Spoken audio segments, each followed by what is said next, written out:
and then it was eerily quiet. And then my mind was kind of like, the head in the fishbowl. Then it takes me into the bathroom and says, this is how you brush your teeth. Brush, rinse, repeat.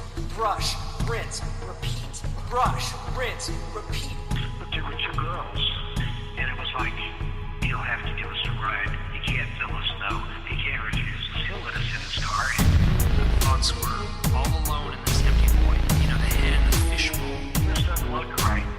They got close enough where he said he could see, their eyes and how intelligent they seem. This doesn't look right. These gremlin-type creatures. This doesn't look right. No pupils, no iris, 3 fingers, 3 long fingers. And this is when the mental torture. And then it was eerily quiet. Hey guys, welcome back to Conspirinormal. I know that it's been a 2-week hiatus, and all that was because this is Adam, as if you don't know.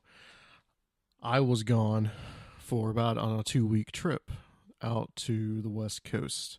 I went to go see a family member in San Diego, and then I drove up to LA, where I got to hang out with a few people from the show, namely Robert Guffey, Adam Gorightly, Walter Bosley, and Greg Bishop.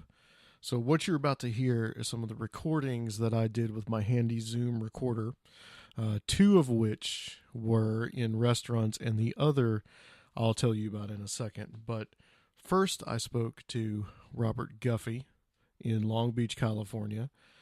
That was on Wednesday, June the 6th, and on June the 7th, I went up to a place called Morro Bay and met up with Adam Gorightly, which was kind of halfway between where he lives and where I was staying down close to Los Angeles. So I did an interview there with him in a restaurant. And then on the 3rd day, on the 8th, I got to walk around San Bernardino with Walter Bosley. And I got to have like kind of an Empire of the Wheel kind of mini tour of some of the places and spots that he talks about in his book, his first book, Empire of the Wheel.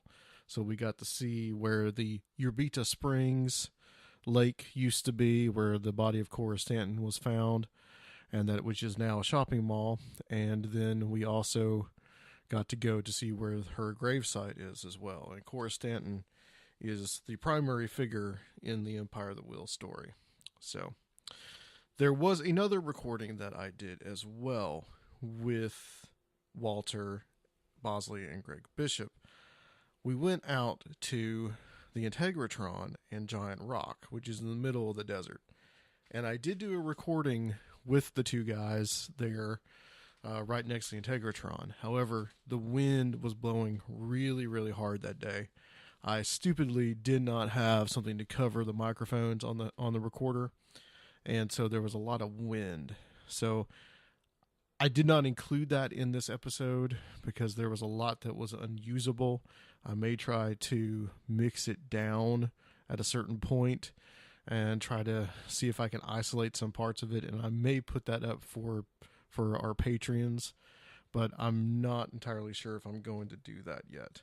So that's basically it, guys. We will be back just coming up next week with an interview with the Melissa Martell and John Chadwick from ESP, Extrasensory Perception, their YouTube channel and their podcast. We're going to be talking to those guys.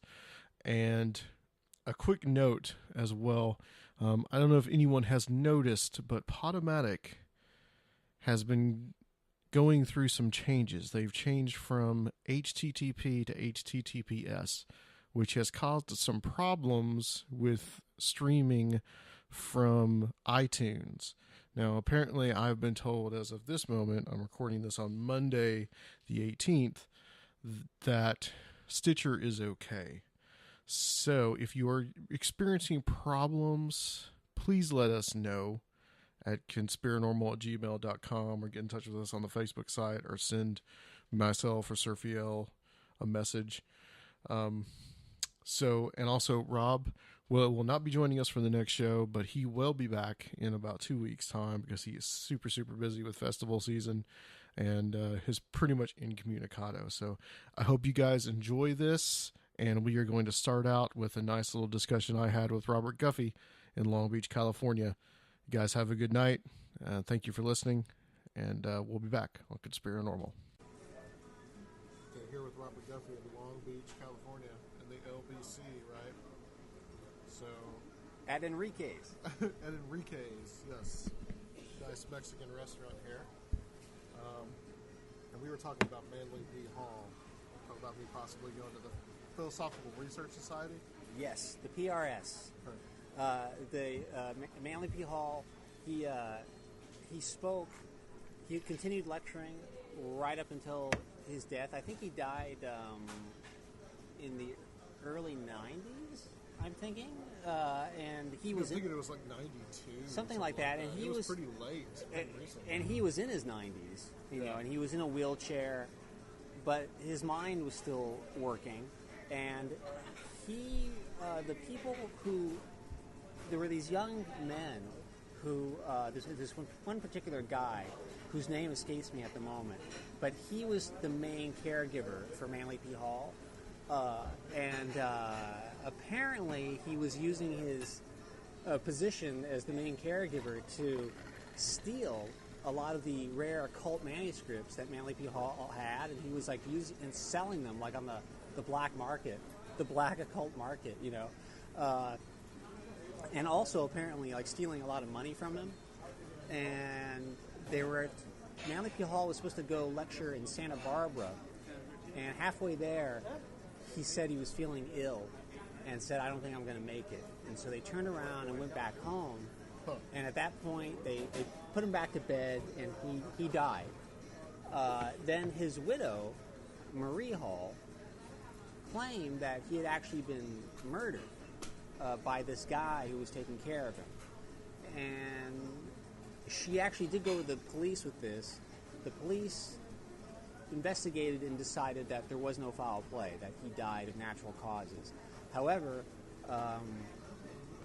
Obadiah Harris, who's the guy who now runs the PRS, he actually mounted some sort of internal investigation into this guy who was the main caregiver, who essentially had taken over the PRS, and Obadiah Harris was successful in pushing him out because it turned out he really was stealing manuscripts, rare folios, and stealing a lot of money from Manly P. Hall.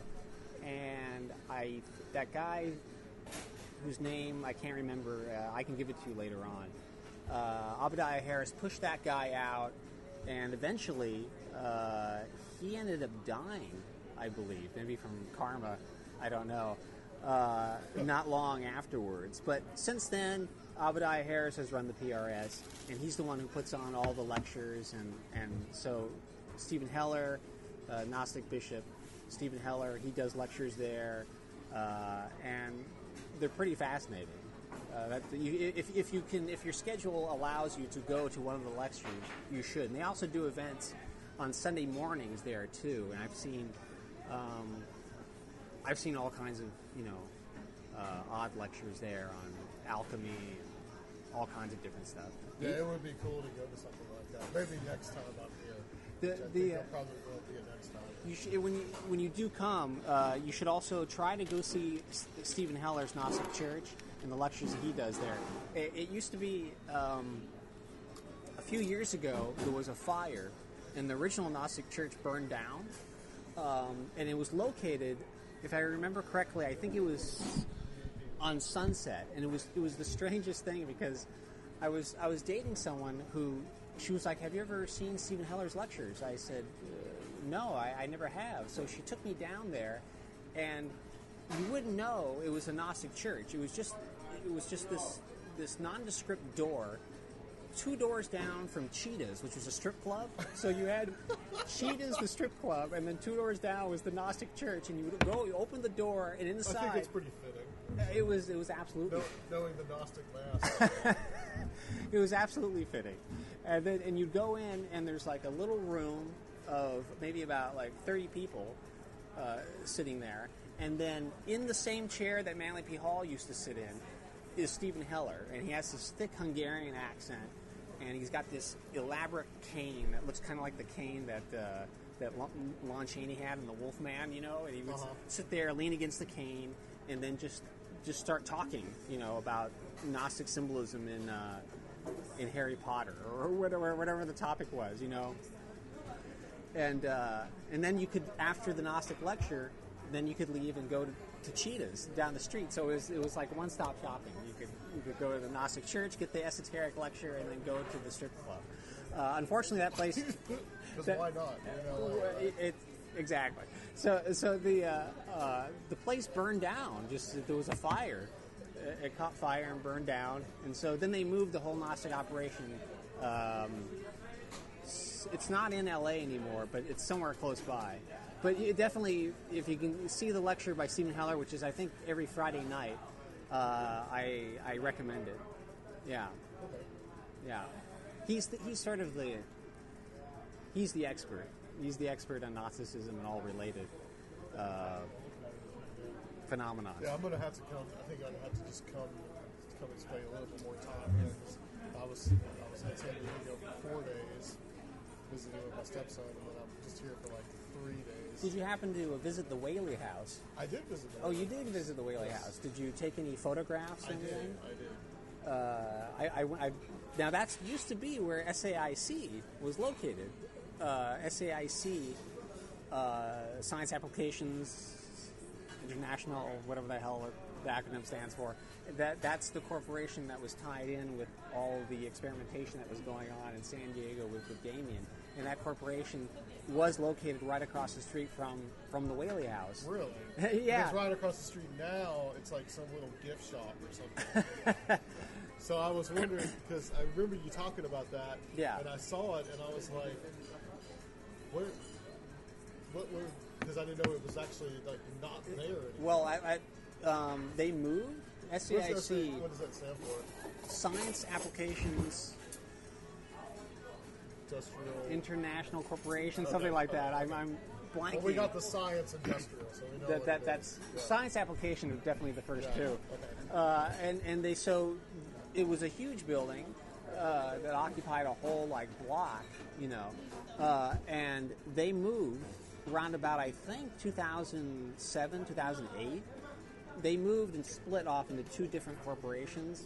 One maintained the name SAIC, and then the other is now called Leidos, Leidos, which is one of the major corporations that's involved in this entire gang stalking and experimentation and my lab phenomenon. And the Leidos moved from San Diego to Virginia, which is an appropriate location for it. You know, it's right next door to CIA headquarters, so It's that Langley, then. they can just meet. Yeah, You know, their nefarious plans. they can take the subterranean tunnel. Yes. Plenty of those.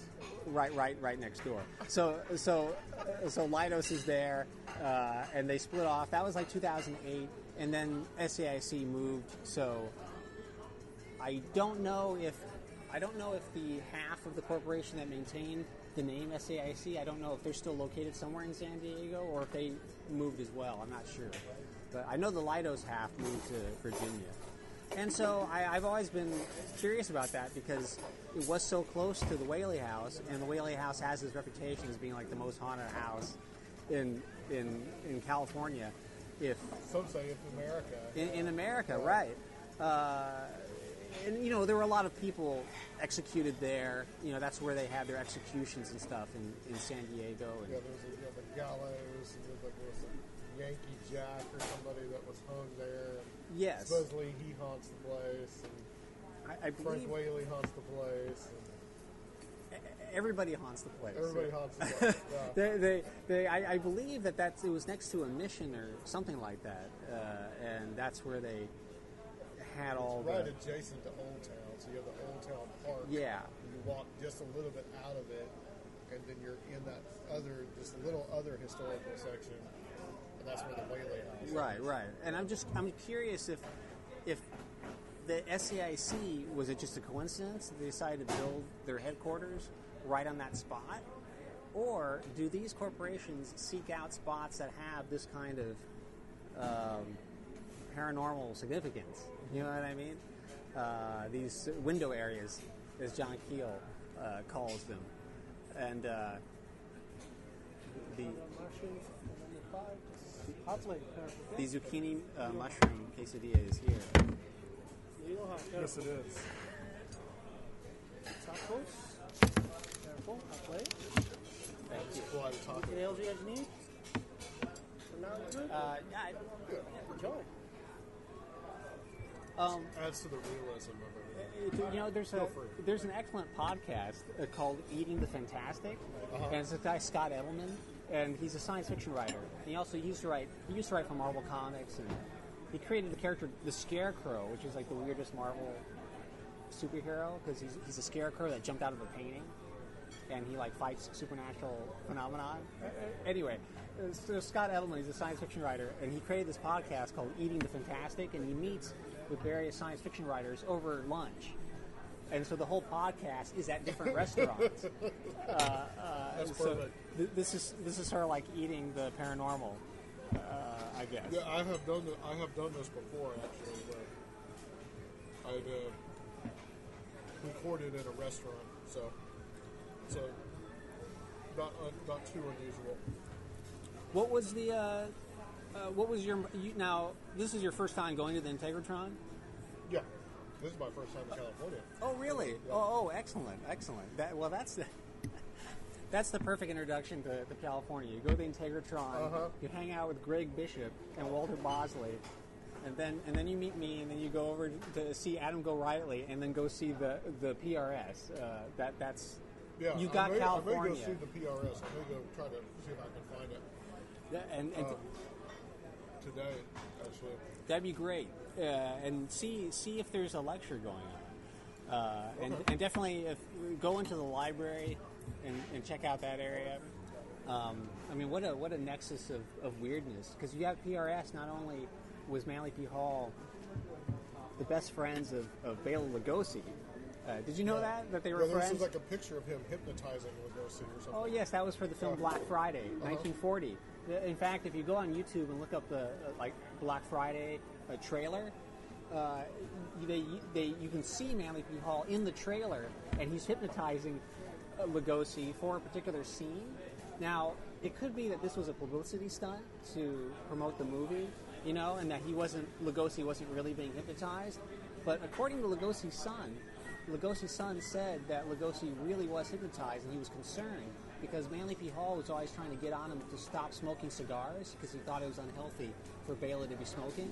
And Lugosi was concerned that when he was under, Manly P. Hall was going to take the opportunity to slip in some post-hypnotic suggestion to stop smoking. And Lugosi was really concerned about it. He was like, Manly, don't do that. I want to keep smoking. I'll be very annoyed if you cure me of my smoking addiction while I'm under, And also, Boris Karloff said that he said, I think he was really under because, supposedly he hypnotized him to make him think that he was suffocating for a particular scene where the character was supposed to be suffocating, and the purpose was supposed to be to add realism to his acting in that scene. And Karloff said, at first I wasn't sure if this was just some stunt between Lugosi and Manly P. Hall. But then I decided that he probably really was hypnotized because it was the only time I ever saw Bela put his back to the camera. It was every other time Lugosi would try everything he could to upstage Karloff or whoever was in the scene with him, and this was the only time where he didn't care that his face was not visible to the camera. So Karloff decided that he really was hypnotized for that reason. That's the power of Manly P. Hall. Exactly, yeah. To overcome the actor's vanity. And also, it's a nexus of weirdness because did you know Sirhan Sirhan was a frequent visitor to Manly P. Hall's lectures? Was he really? Yeah, and of course... That's interesting. And that's interesting because we're recording this on the 6th. Right, yesterday was the 50th anniversary of the assassination of Robert Kennedy.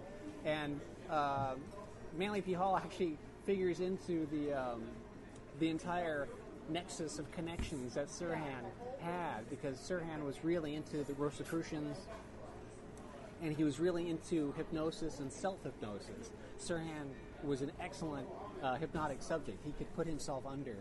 Like, he didn't even need another hypnotist to do it. He could do it himself just by looking in the mirror.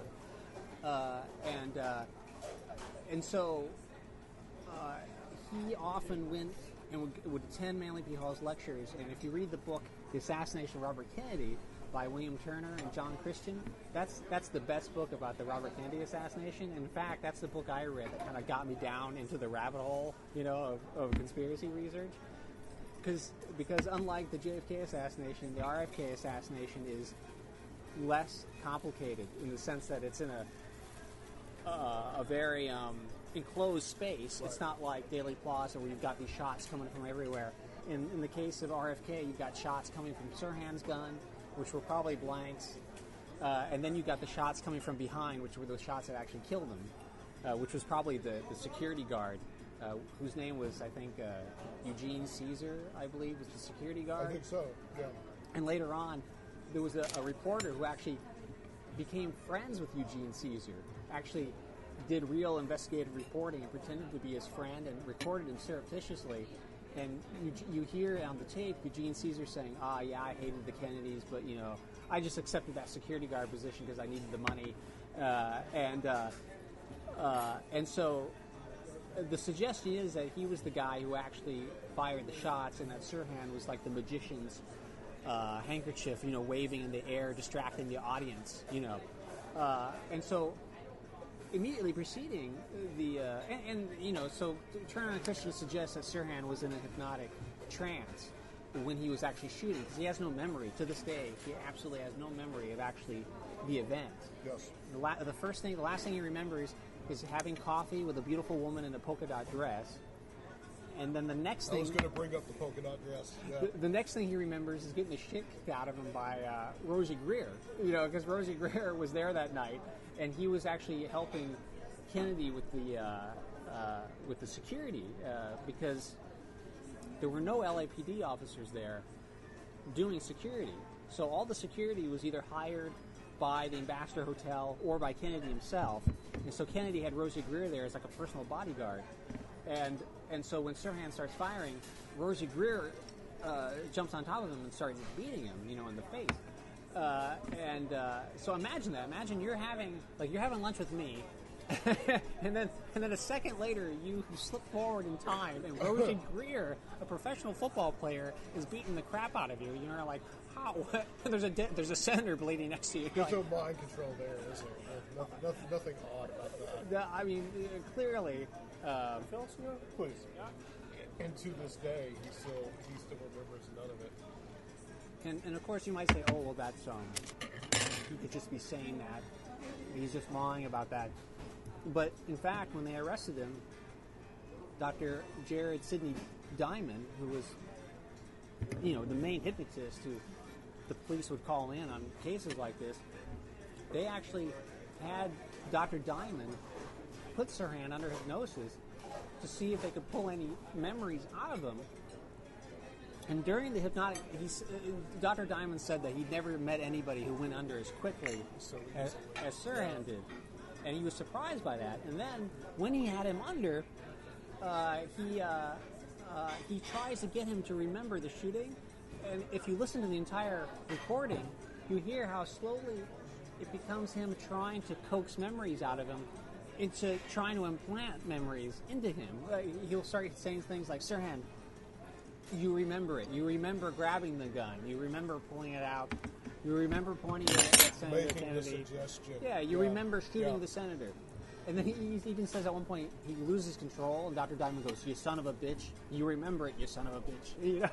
And despite all of that, even though he was under hypnotic trance and getting these suggestions from Dr. Diamond, he brought him out of the trance, and he still didn't remember anything. So that's how much of a block there was that had been planted into him. And so that was a long detour, but going all the way back to the beginning, one of the places that he was hanging out at was the PRS, And so Turner and Christian bring up the fact that Manly P. Hall was an expert hypnotist, and here he was hanging out at the PRS. And so was this just a coincidence, or they were trying to figure out who was it who did the programming and who put him under? And so they kind of throw that out there as a little suggestive hint that, well, did Manly P. Hall have something to do with this? You know, ultimately they decided that it was this guy Louis Jolyon, not Louis Jolyon West, but what was the name of the mind control guy who put Sirhan under? His name is in the book, The Turner and Christian Assassination of RFK. He's a very strange character. Trying to remember his name, it's escaping me. He had a pillow talk with some prostitutes where he actually confessed to having hypnotized Sirhan. He actually was sort of bragging about it, that he had hypnotized him, and he couldn't have been meaning under the context of some actual genuine therapy. It had to have been in the context of hypnotizing him to kill Kennedy, because Sirhan had no connections to this guy. You know, there was no official connections between them. And so the suggestion is that all those diaries that Sirhan was keeping, where he would write RFK must die, RFK must die. Right. He's writing it over and over again. That was part of the programming. But yeah, so the PRS is a nexus of all this. You get Lugosi, you get Sirhan, it's tied into RFK. You know, that's strange. Have you ever looked into any of the John Lennon stuff with Mark David Chapman? Oh yeah. Looking into that. I came up with my own phrase to divide the different assassinations. So obviously JFK and RFK were killed for specific political reasons. You know, JFK was going to end the war in Vietnam. All the panoply of reasons you've heard, right? And then of course RFK wanted to become president, so he could begin looking into into who actually assassinated his brother, you know. And so both of them had to go, obviously. Now with John Lennon, it's, you know, what was the purpose of it? You know, he had been out of any sort of active political movements for many years because he was trying to become a citizen of the United States, and so he had backed off being the public face of any kind of political protest or anything. For several years, he's just living in New York. He's recording, you know, and he's being a father, but he purposely did not get involved in any political activity because he didn't want it to jeopardize getting United States citizenship. Then when he finally became a citizen, he slowly started getting back into it. And in fact, he was going to have, he had planned some sort of political protest in California regarding migrant workers or something like that when he gets shot in December. But the timing is interesting because Reagan is elected president in November. Right. And you got the whole situation with rigging the election so that making the deal with Iran so the hostages would not be released until after Reagan was elected president. Literally the day he was inaugurated, they released the hostages. Right, which was apparently arranged beforehand, and that George Bush Sr. had a lot to do with arranging all of that, you know, behind the scenes, and that all that becomes tied into the Iran-Contra affair later on. And so Reagan had just been elected, and then a month later, John Lennon is shot. And so Mae Brussell, who was, you know, Mae Brussell? Yeah. The queen of conspiracies, right? I've just kind of started getting into her stuff. Oh, it's amazing. Because I just posted something on my blog in honor of the 50th anniversary of the RFK assassination. I posted 2 links on YouTube to 2 of Mae Brussell's broadcasts, because her show is called Dialogue Conspiracy, and one episode was from 71, the other episode was from, I think, 76, And so I posted the link to the Washington Post article that was just published a few days ago, where it said that RFK Jr. met with Sirhan Sirhan in prison in San Diego, where you just work. Yep. And you should have met with Sirhan Sirhan. When Everything revolves around San Diego. It does. Well, it's a military town. It always has to. It really is. Yeah. And that was primarily the reason I was there, because that's where my stepson is. Right. And I assume your stepson has not been asked to wear invisible. Not that he's told that. Not that I'm aware of. So Sirhan Sirhan was in San Diego. RFK Jr. met with him face to face and made a statement to the Washington Post afterwards and said, "I'm absolutely 100% convinced that he had nothing to do with the death of my father, and furthermore, I think that there was at least 2 gunmen involved in the situation." Well, so in this broadcast in '71, which you can hear on YouTube, you hear Mae Brussel saying exactly that, and it wasn't like Mae Brussel was an investigative journalist. She wasn't a trained journalist in that way, but she was an expert at pattern recognition, and she would read like 20 newspapers a day, and she would see the connections between all these events, and she was able to figure it out just by pattern recognition. And so she had written about Watergate before the Washington Post broke the story. She wrote about it in The Realist, which was Paul Krasner's underground magazine. And she talked about it on her radio show as well. Yeah, because she had seen the story about the break-in. She realized that this was linked with this story over here, and that linked with this story over here, and so she had figured it out, and so it's really interesting, like someone like that who was kind of poo-pooed, and dismissed as being a nut. What she was commenting on is being reported in the Washington Post in 2018, and here she is saying it back in 1971, It's really fascinating how the time lag, between these things. There was also, Seymour Hersh. Seymour Hersh, who was the investigative journalist who wrote about Watergate, and he also he was the one who first reported about Frank Olson. Yes. I saw that documentary. Wormwood. Netflix, Yeah. Uh-huh. Seymour Hersh, I think, is interviewed in that documentary. Is he not? Yes. He won't give up his source. Right. That's the part of it. It's interesting. Hersh was actually asked about Mae Brussel at one point, and he said that Mae Brussel was crazy, but she was right. So that was his attitude about it. That's as far as he would go. Yes, she is crazy, but she is also correct. Right.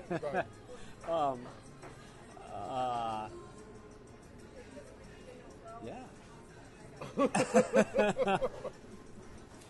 Well, I got to ask you about, we had on our show Solaris Blue Raven not too long ago. I think you're aware of her. Oh yeah, I've been on her show. Yeah. It was an interesting show, and as I said on the show, I can't really primarily because of your work with Camilio, I can't discount any of her story. Like, I'm not sure if she's getting messages from the band Rush, but it could be coming from somebody. Get this. So I know that you know a lot of these people that targeted individuals and the MyLab stuff. I listened to your interview with Solaris Blue Raven. Then a few days later, I was on her show.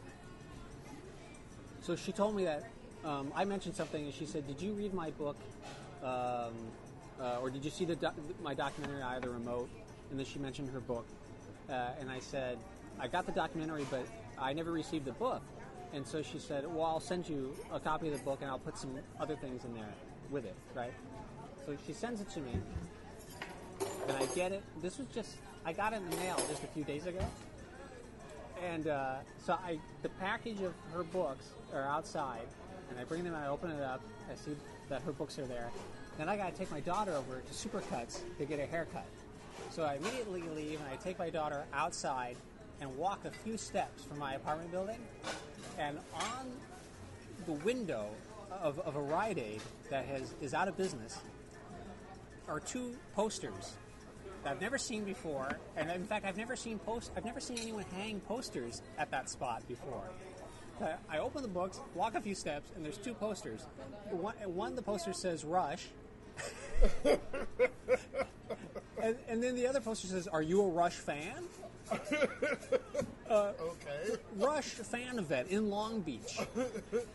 It's like totally random. Are there Rush fan events in Long Beach? I mean, I didn't even know.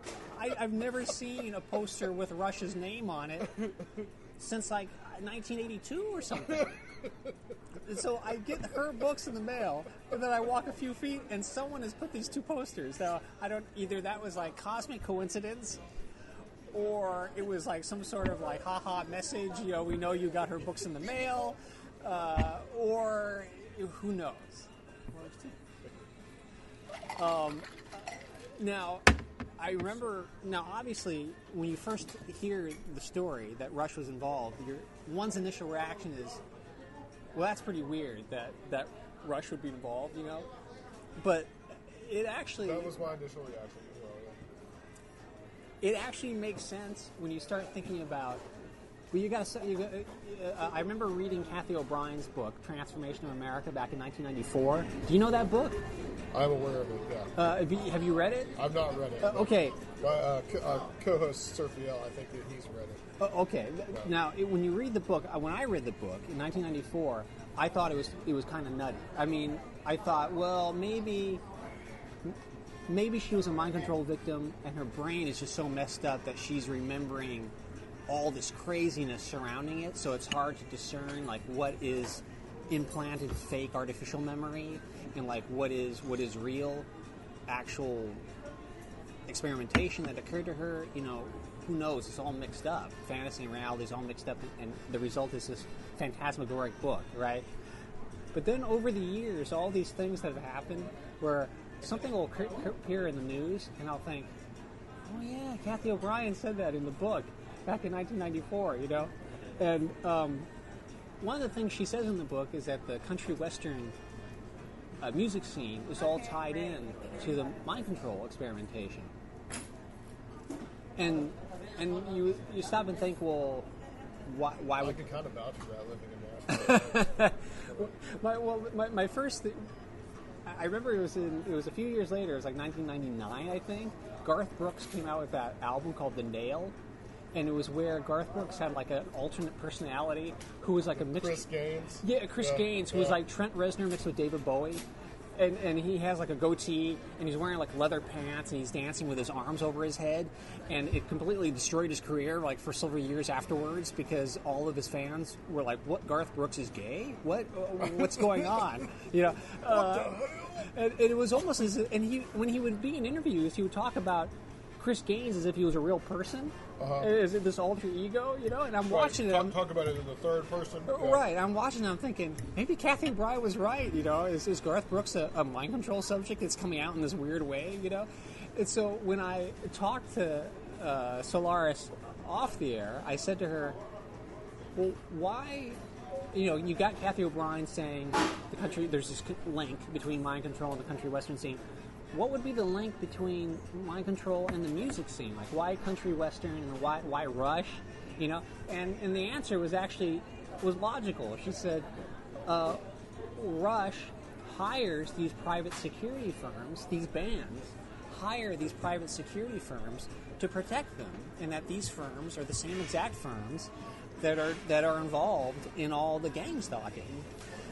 Also, you're traveling and you're getting this constant source of potential mind control victims in the form of groupies coming backstage, and people are blasted out of their minds on drugs anyway. So any unusual behavior can be attributed to that. When you suddenly realize that the link is these private security firms who are hired to do the security, suddenly it kind of makes some sort of cockeyed sense, And then also, with Kathy O'Brien's book, there's all this other stuff in there that when I read it, I thought that's really bizarre. You know, that couldn't possibly be true. Like, for example, she talks about how Dick Cheney would take her out to his ranch, his cabin in the woods, and strip her naked except for her tennis shoes, and say, you can run in the woods and I'm going to hunt you down with this rifle. The most dangerous game. That's what he called it. Yeah. He called it the most dangerous game, and that she would have to run as fast as possible, and then he'd track her down, you know, with this rifle. And you're thinking, wow, that's difficult to imagine, right? Flash forward, it's like 2004, I think, or 2005, and I'm walking down the street and next to a newspaper kiosk, and there's a newspaper in there, and the headline says, Dick Cheney shoots friend during hunting accident, right? Yeah. And I open it up Supposedly they were hunting quail. They were hunting quail. Yeah. And then later that day, I saw a news conference, and the friend, the guy that Dick Cheney had, quote, accidentally, unquote, shot, the friend comes out on the press conference and says, I really need to apologize to my friend Dick Cheney for getting in the way of his bullet. I really have to apologize. It's entirely my fault. I thought, under what circumstances does this occur where you shoot somebody and then your friend actually has a press conference to explain that it was actually your fault? You got in the way of the bullet. It wasn't Dick Cheney's fault. You know, let me go on the record as saying that Dick had nothing to do with this. I think maybe they were out hunting, and then Dick suddenly had this Most Dangerous Game flashback, and he just suddenly thought that his friend was Kathy O'Brien and just started letting loose, you know. And then the other Dick Cheney related story. Or they missed the girl that was playing. That's it. Whoever the Kathy O'Brien replacement was for 2005 just ran right between them, and he missed and then shot his friend, you know. So the other Dick Cheney related happens all the time. That's why you have to wear those orange coats, you know, so you don't get shot by Dick Cheney. She says in the book that Dick Cheney had a 13-inch penis, right? Now you heard it here first, folks.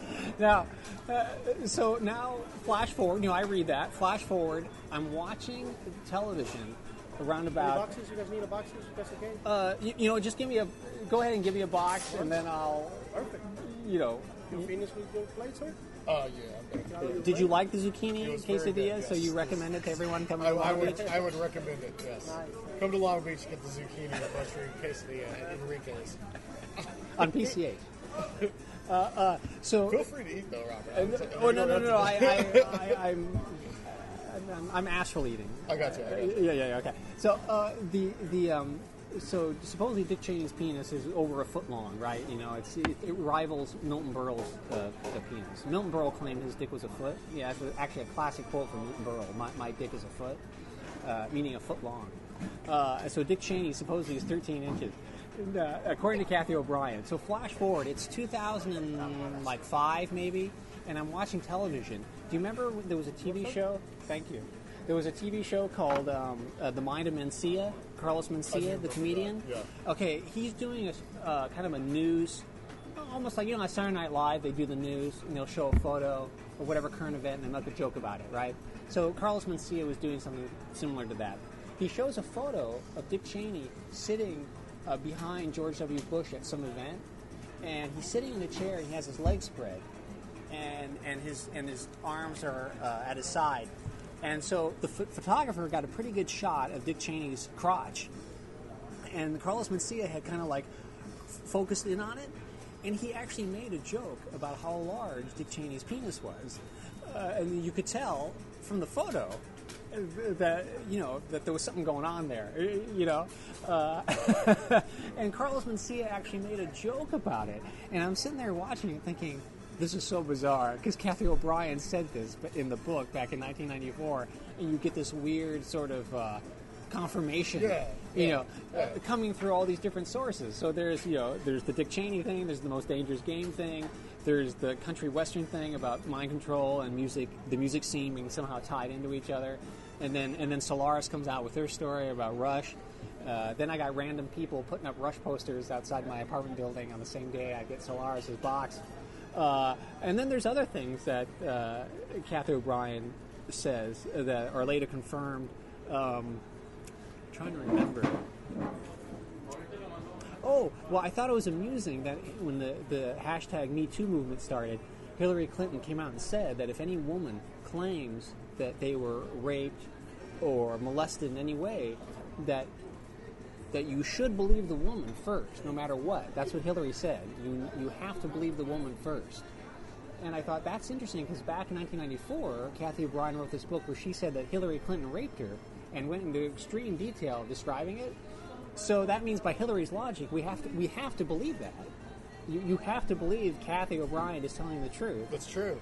Yeah. And so that means that Hillary Clinton is in fact a rapist, according to Kathy O'Brien.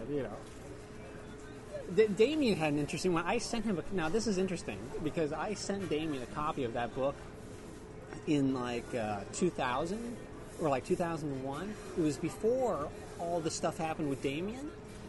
And I sent him a copy of the book, and Damien read it, and Damien actually kind of dismissed it, and he described it as right-wing porn, because Kathy O'Brien goes into extreme detail about the sexual encounters with Hillary Clinton and Bill Clinton, and so he thought the whole purpose of it was for right-wingers could read it and kind of get off on it, and also be disgusted at the same time, how dare Hillary Clinton do that to this poor woman? That's what our co-host Serfiel said as well about it. So that's kind of like so they feel kind of like get all self-righteous about it, but titillated at the same time. Exactly. So it's a valid point. Now, I mean, ironically, then 2 years later, Damien gets swept up in a nexus of events that's even stranger than Kathy O'Brien. I think one of the techniques that they're doing is you take somebody that's already kind of their lives are already on the edge. Yeah. And you just kind of try to push them even further off the edge. And then plus no one's going to believe them because their lives are already on the edge to begin with. I think that's been a standard operating procedure for a long time. Jose Delgado, when he wrote his book, Physical Control of the Mind, he was one of the early MKUltra scientists at Yale. Yeah. And in his book, he just sort of blithely mentions experimenting on mental patients and on prisoners, and I assume that the reason is the same. If you've overstepped anything legally, and you've done experimentation that you shouldn't be doing, and some mental patient comes out and accuses Yale professor Dr. Jose Delgado of having done that, they're just going to dismiss anything that you say. I understand that there is. I just recently discovered that there is a woman in Arizona who's creating a foundation, a group of doctors and psychiatrists to try to help people who are targeted and who are mind control victims or survivors deal with this, because very often I'll get contacted by people saying, what can I do? And you feel quite helpless because what do you say? You can't recommend going to a psychiatrist. They're going to think they're crazy and throw them in an insane asylum, And I remember Walter Bosley, who I was friends with, who wrote Operation Mind Control, I remember him telling me the same thing, that people would often contact him and say, what can I do? And he would be quite helpless. So he started a group called the Freedom of Thought Foundation. And he got a bunch of psychiatrists together who were actually aware that this was actually occurring, that the experimentation was actually happening. And so these people would actually work with the mind control survivors and try to help them deal with the PTSD and overcoming the programming. And they would do that by finding the exact codes, cues, and triggers that had been used to program them in the first place, and then reverse that. But it's a slow process. And obviously you need a trained professional to do that. But most of the people who have the ability to do that wouldn't believe that it's actually occurring. So Walter, he created the Freedom of Thought Foundation, and that actually was in operation until Walter's death. He died of cancer in December 2007. So there's been no such organization like that. But until recently, apparently, there's this organization that's forming by this woman who's a targeted individual in Arizona. I should give you her name after this, and maybe you might want to have her on the air. I don't Yeah, know. yeah. I don't know how much she wants to say about it at this point because it's sort of still in the formation stage, But I do know that she has like real professionals who know how to, for example, test you to see if you have nanotechnology inside of you, or if you have an implant inside of you. Damien recently ran an RFID reader over him, and it went off. Really? Yeah. And there's also, you'll see. Have you seen Solaris' documentary? I did watch it. Where they actually ran a stud finder over her, and it went off. See, the same guy that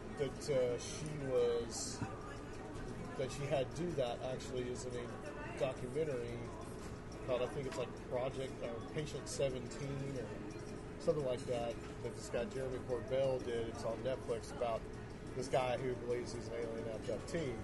So he had these Roger Lear, who used to pull out the implants and stuff. And I've always kind of been convinced that that's just something that ours. I think that's something that we made.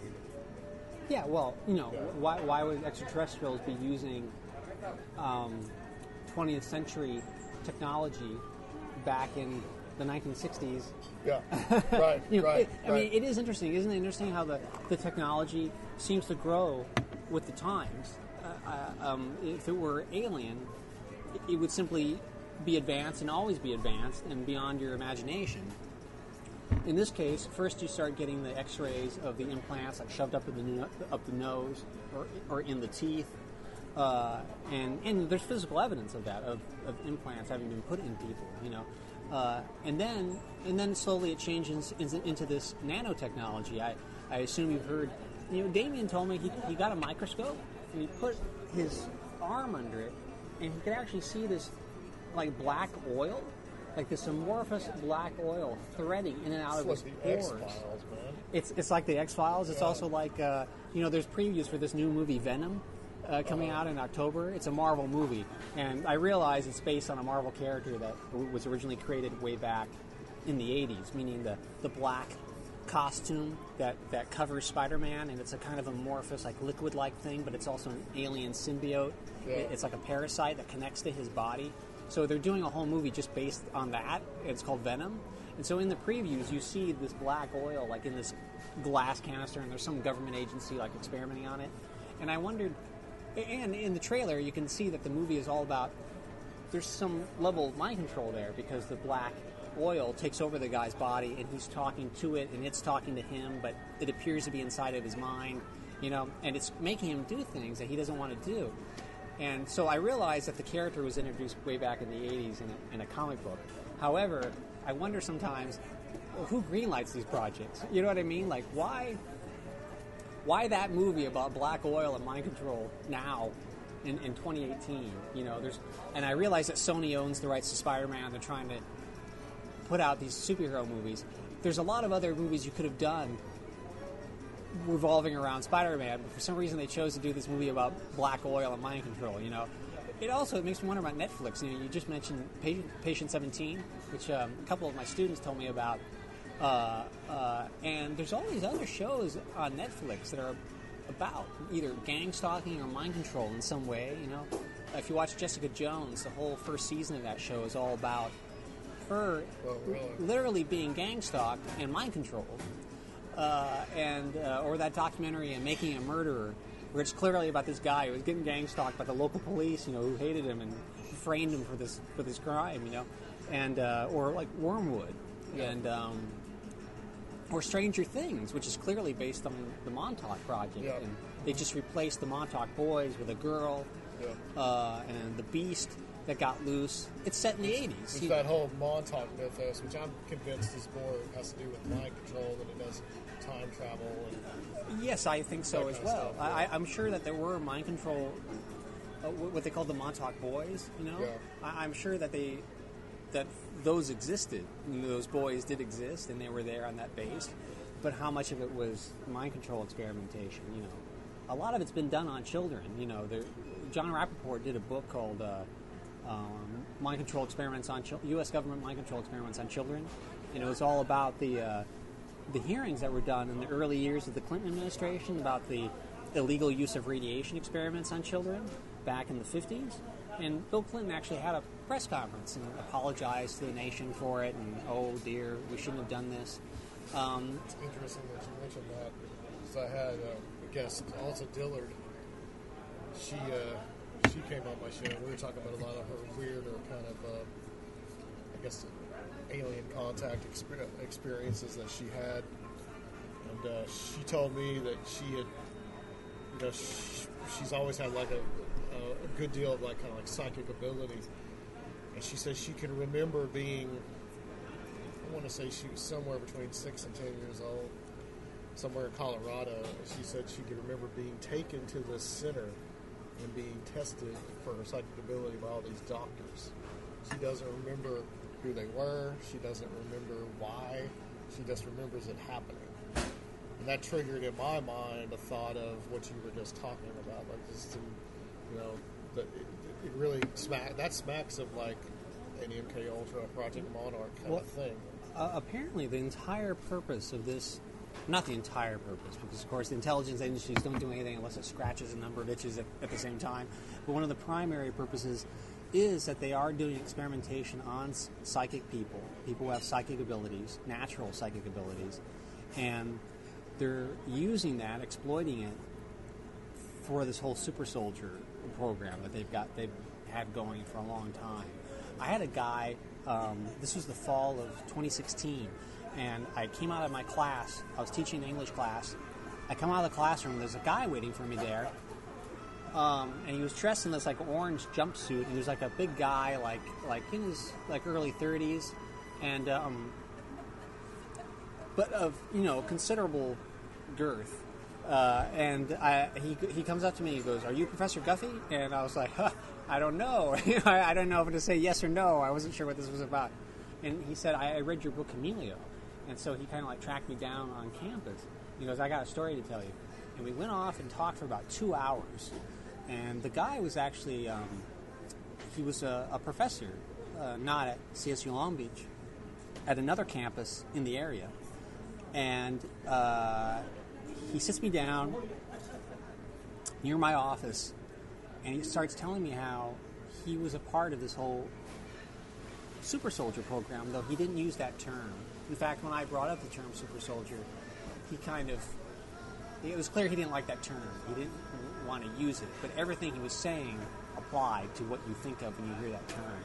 He was saying that, he remembers there were times where he's leapt off a 3-story balcony and landed on his feet, no problem, and he has memories of assassinations, killing people, and he has a memory of when he was a kid that his parents, and his father was in the Navy back east, they would leave him with an old woman who was the babysitter, and she would, when the parents left, she would pull out pieces of paper in crayons and say, "Okay, I want you to," she pull out a map, point at the Soviet Union. "I want you to focus on this area of the map. What can you see?" And he would leave his body, or he would close his eyes, and he was able to see things. And then she would ask him to write down what he was seeing. So obviously they knew that's just like 11 in Stranger Things. It's exactly, and it's interesting how this sort of experimentation, in some cases torture, is sort of transformed and thrown back at us in the form of entertainment. It's almost like a Stockholm syndrome kind of thing, where where you're kidnapped and you begin to identify with the kidnapper, and you begin to Patty Hearst style think of yourself as one of the kidnappers. It's almost like the American audience, or not just American really, just the audience in general, the global audience, has this ongoing Stockholm syndrome where they're ingesting, this sort of torture and experimentation as entertainment. They could sit there and watch their own manipulation and enjoy it as entertainment.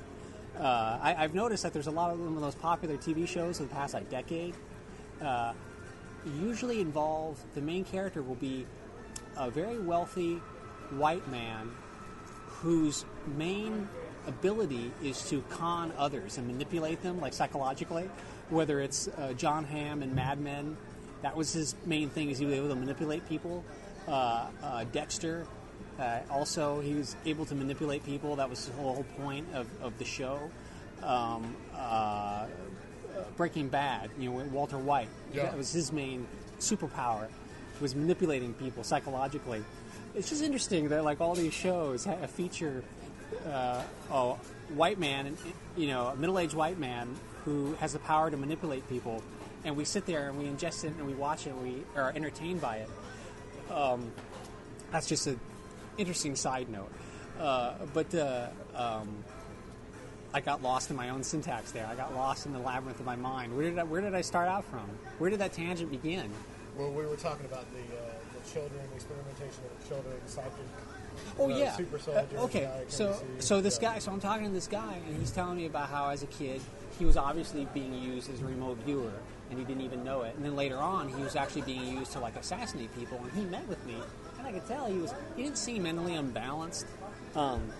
He seemed agitated, as you would be if you were telling a stranger intimate details about your life, But he didn't seem insane in any way.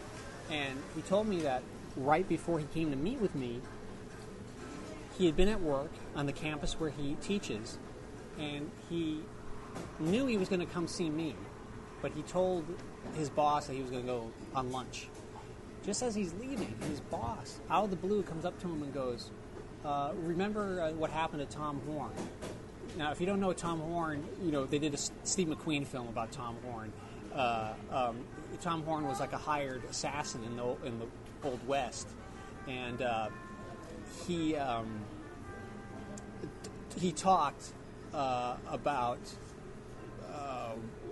who had hired him, and then they hanged him. And so the message was, you remember this because we know you're going to go and talk to somebody. Now, how would they know that he was going to go talk to somebody? Was it just because they looked at his Google searches and he looked me up, and simple as that? Or is there some way that they could actually read the interior of his mind? But he came to me and he said he wanted to tell me all this because he thought that he was in his early 30s and that his use to them was sort of like at an end. And that he felt like his time was limited, that they were going to get rid of him, and that he just wanted to tell someone the truth for the first time in his life. I wish I'd had one of these things, the recorder with me, so I could actually record what he was saying. And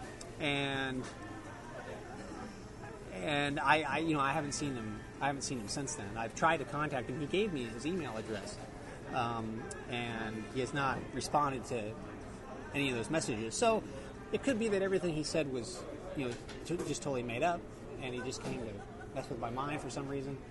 But there were little details that he said that just seemed to jive with things that other people have told me who I know are not lying. I know a woman who's a successful entertainment lawyer in Hollywood, and her father was a judge in Washington, and apparently she was a victim of ritual abuse, and he initiated her into a mind control program when she was a little girl back in the 60s. And she has memories of wearing camel fatigues out in the forest of Pacific Northwest, shooting guns. And Tessa Dick, who's Phil Dick's widow, she remembers when she was a girl, they told her, we're going to put you in the special class for talented kids. And they, without her parents even being aware of what this was, they took her off in another room. There were these, quote, grad students there, and they would do things like they would put something in their pocket and say, what's in my pocket? And then Tessa Dick would have to say, oh, well, it's a ball. And oh, very good. Yeah, it was a ball, and then they would do, what's under this sheet, and so ostensibly it was supposed to be like a GATE program, for smart people, but actually they were testing their psychic abilities. And this story, I've heard this from, Melinda Leslie, who's, my lab experiencer, and an alien abductee, and I've heard it from, Tessa Dick said that the same thing happened to Phil Dick when he was a kid, and, he was born in 1928, 1928, I believe, or 1928, I think, is when he was born, which means that when he was a kid, that would have been in the 30s that they were doing this. So, that's going way back, but in a way, it kind of makes sense because, according to Walter Bohr, the mind control operations were operative, not experimental. They were operative even during World War II. So, in order for it to have been operative in World War II, they had to have started 10 years earlier than that, and that would have been around the time Phil Dick was a kid, So this whole milieu of experimentation on children and of exploiting innate psychic abilities seems to be the connecting point across the decades all the way up to now. Wow. I think that's a good place to stop it. It's been an hour. Has it? It has. Oh, wow.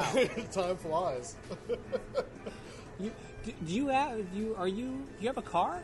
Yeah. You rented a car? Yeah. I should take you and I'll show you the Rush poster. Okay. You can just drop me off and then I'll show you the Rush poster. Okay. Yeah, that'll work. So you can see I'm not lying. Absolutely. Thanks, Robert.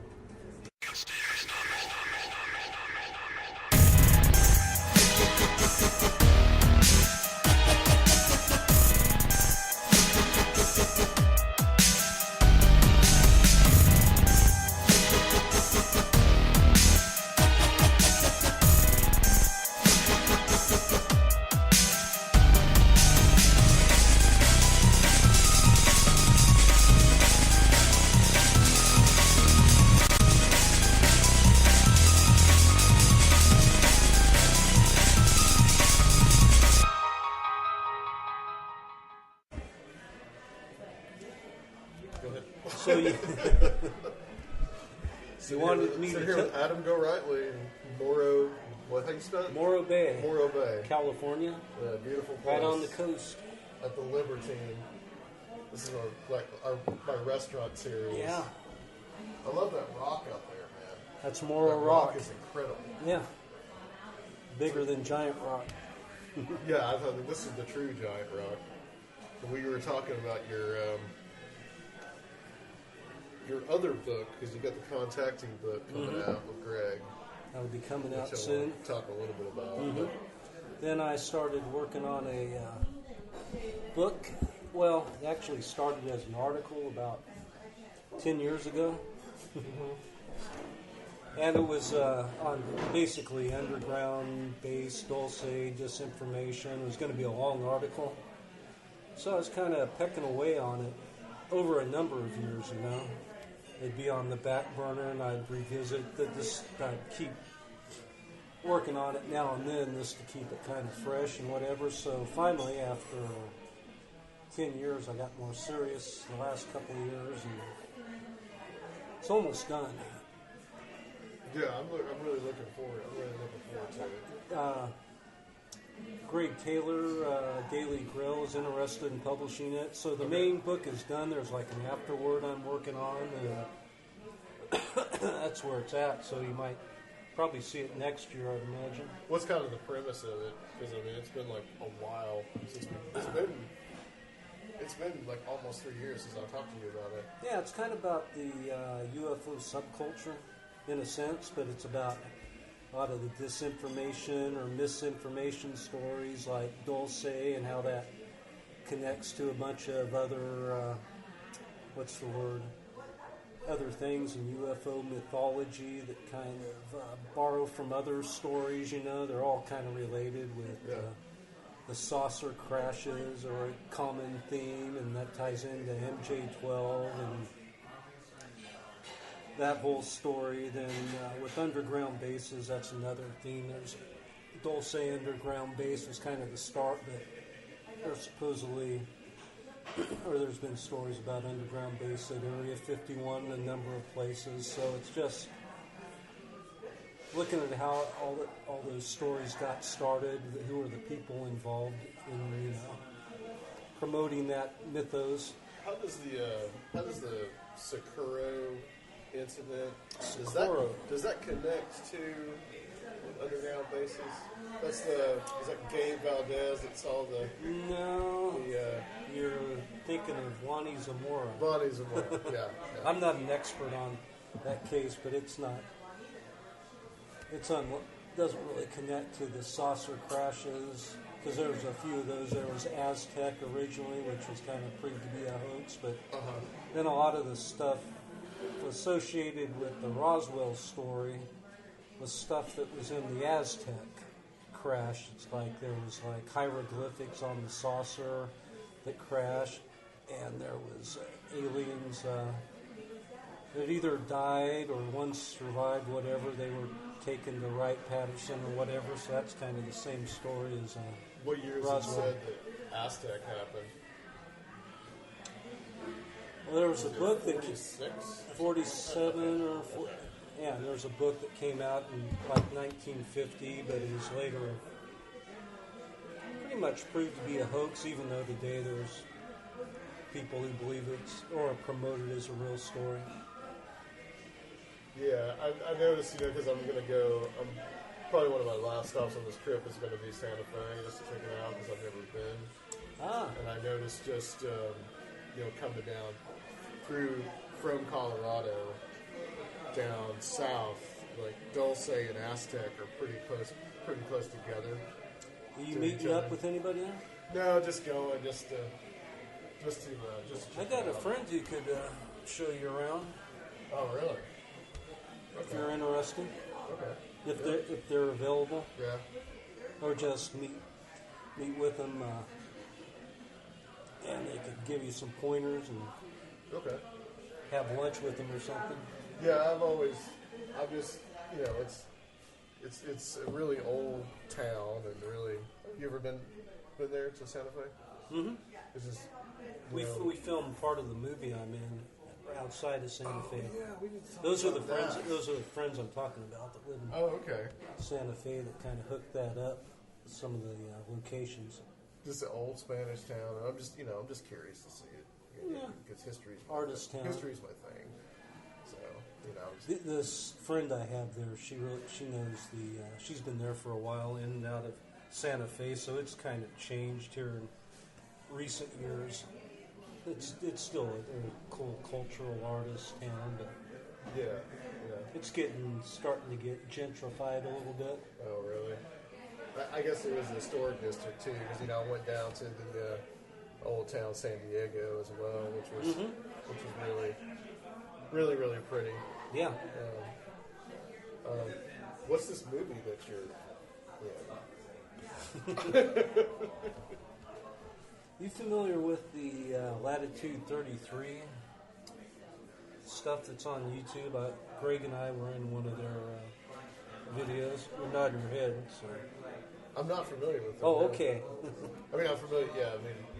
Well, it's like Walter stuff, but that's not. Oh, did I say Latitude 33? I meant to say Mandate 33.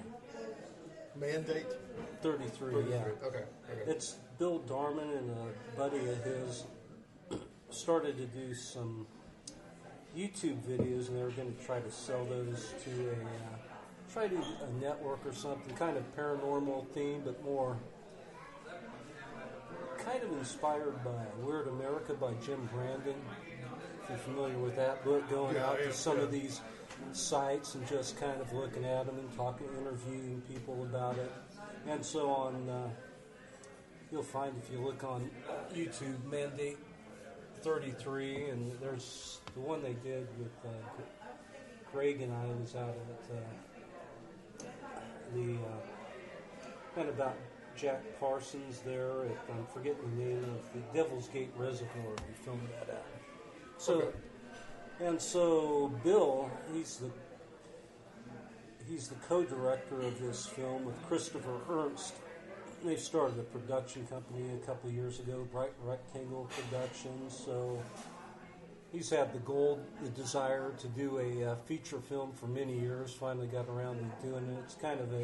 It's called The Hill in the Hole. It's based on a Fritz Lieber story, but it's like an occult, ghost, human sacrifice story, kind of Twin Peakish, kind of some humorous elements.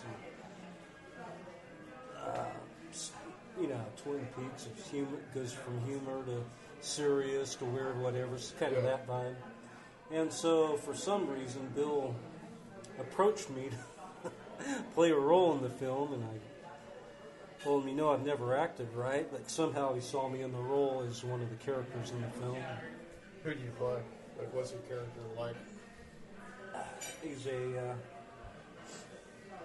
I usually have a line. He's like a wisecracking, sociopathic cult leader that also owns a fried dough truck. It's a lot of moving parts.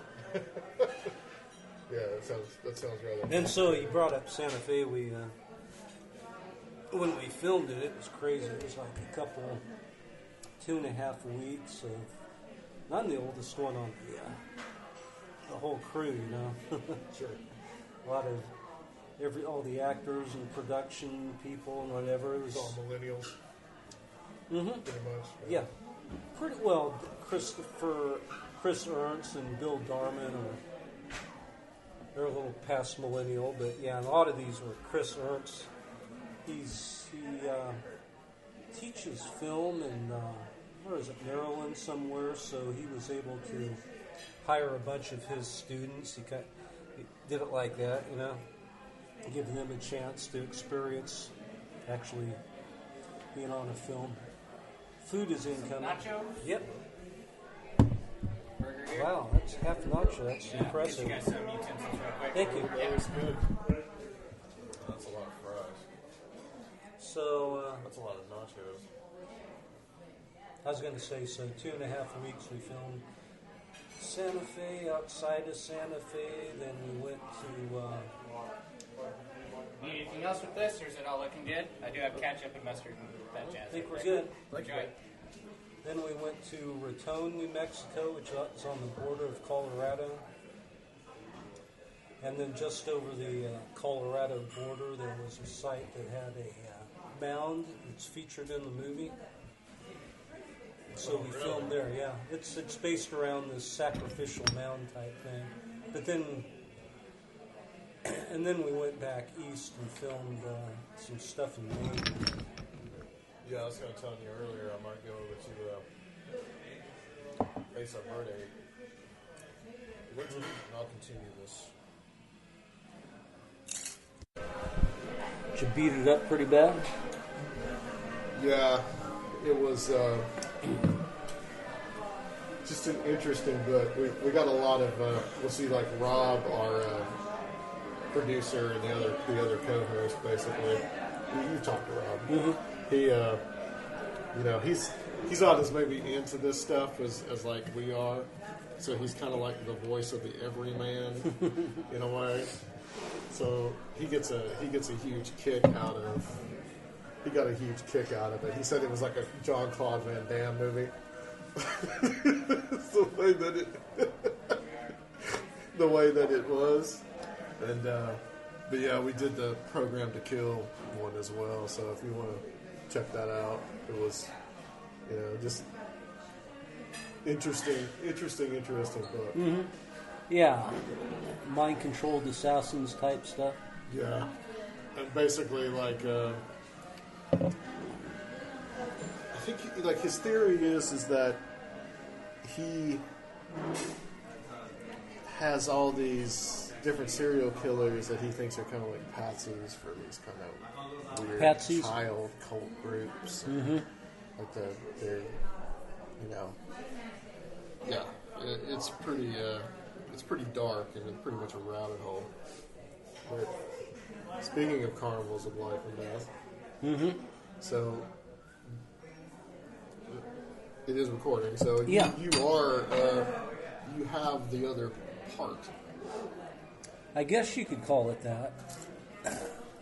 There's so there was rumors about a second part of the Downard biography, Carnivals of Life and Death, was I guess, part one of it, and there was supposed to be another one that nobody knew if it was even around anymore, but let's see, how many years ago? About 2 or 3 years ago, Jim Brandon, a.k.a. William Grimstead, got a hold of me. You know who they are, your listeners. He was friends with Downard back in the day. He was like a prodigy of Downard. Grimstead, under that Brandon name, wrote Weird America and Rebirth of Pan. Some of it kind of inspired by... Which he just put out the Serious Rising stuff on CD. Mm-hmm. Yeah, that too. Actually, the director of the film, The Hill in the Hole, we were down doing some more filming in Raton, New Mexico, and we were flying out of Denver. We had plans to get together with Bill Grimstead, but it didn't work out. We ran late, yeah. So he says he plans to attend the premiere, a screening of it in Raton, New Mexico, in like the fall. So we get to meet him then. But so anyway, yeah. There's Downard. A lot of people found out about him originally with King Kill 33, the whole Masonic conspiracy to kill Kennedy stuff. Then this book, Carnivals of Life and Death, came out, I don't know, 10 years ago or now, by Feral House. Yeah. Which, Adam Parfrey. Yeah, just passed I on. was just kind of turned on to his work not too long Oh, ago. yeah. By Surfino. And, Yeah, Parfrey really gave Downard an audience in Apocalypse Culture is the first place that King Kill 33 was published. That was in like the late 80s. So anyway, long story short, I guess, I tried to make it shorter. I've been in contact with Grimstead over the years because I wrote that kind of mini bio on Downard called, God, I forget the names of the shit, the James Shelby Downard's Mystical Lore. And so he contacted me maybe 3 years ago saying he had what he thinks is unpublished Downard manuscript, if I was interested in doing something with it, you know. I said, oh, hell yeah.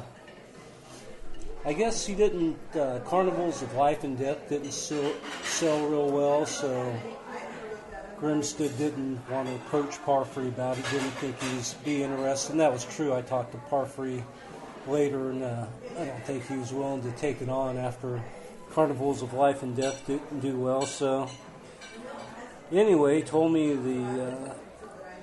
there's more of a back story on it, but that it was all on microfiche. Huh. And that to get it converted to TIFFs, it was going to cost some money, and that he'd pay for half if I would pay for half, which can't even remember what it came to, maybe $150, that he'd be willing to do that. Maybe I paid for the whole conversion to TIFFs. And so he finally got it converted, sent it to me. And then from TIFFs, I converted it to PDFs. That was a bit of a process there, and so there's a lot there. It's like 800 pages of stuff. Is it handwritten? Is it typed? What? No, it's all typed, but it's kind of a mess too, because there's not duplicate pages, but there's pages with the same page numbers. Things get a little confusing. There's like 2 forewords to the book, and I think one of those forewords might have belonged to Carnival Life and Death, so it's kind of getting all this stuff figured out was going to take a while, so I put it I got it into PDFs, and I thought, I need to print this all out so I can lay it in front of me and get everything in order and start reading it. this is boring behind the scenes stuff, but I printed out like 10 pages, and that there's a black border around everything, so that like wasted my whole cartridge ink, you know. Oh, nice. So it was going to take hundreds of dollars to print this. So I took it to Kinko's, got it printed out. That was the next step. That's why these things take a while. That costs more than the conversion. That was like $150 or something to print out all these pages. It was quite a bit. So I got it all printed out, and I got all the... So the next step was, okay, let's just OCR this stuff. Well, that didn't really work out either. It was going to take more time.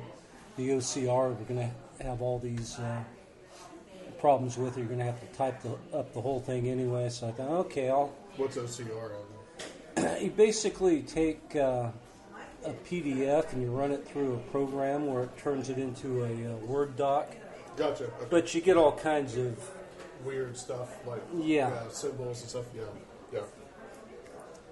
And so I think I wrote on my Story of Dysphoria blog that was the next step. I was going to type this up, and I'd kind of edit it as I'd go along.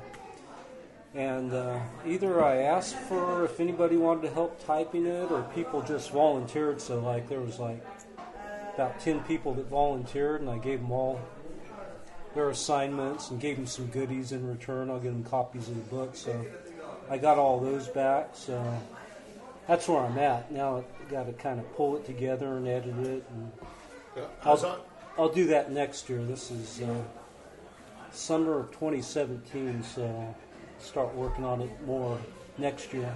As I understand it, like the first part, if it is indeed the second part. Well, it is and it isn't. It's partly. And I haven't read every page of this thing, but part of it is his. There's biographical stuff later in his life after the Carnivals of Life. It's kind of some of it's as crazy as Carnivals of Life and Death, but it's interesting. Then others is just his theories and ideas and stuff. As I understand it, like I think Carfrey had to seriously edit the first one. Quite a bit. So I guess that you're kind of looking at doing the same kind of thing with this one. Mm-hmm. Some of it's not too bad. Some of it doesn't take a lot of editing. Yeah. Some of it's, other parts of it like, it's not very well written, so I don't want to lose his voice, you know? Yeah. Is there, is there any specific thing that you could say, like a story that is in it that stands out to you? Not really, but he claims he met. He went to Mexico and he lived in. There's an artist colony there. It's pretty well known, but I can't tell you what. San Miguel or something or other. He was there for a while, and there was like all types of cloak and dagger shit going on. Like Leon Trotsky was involved, and everybody's trying to set him up, suck him into some type of scam. But then he also writes about the what did he call her? The Great Whore? Yeah. Okay.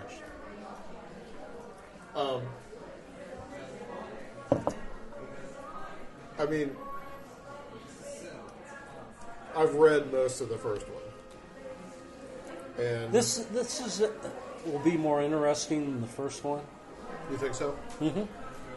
Yeah. So your plan is to publish this? Oh yeah. At a certain time. Oh yeah. Okay.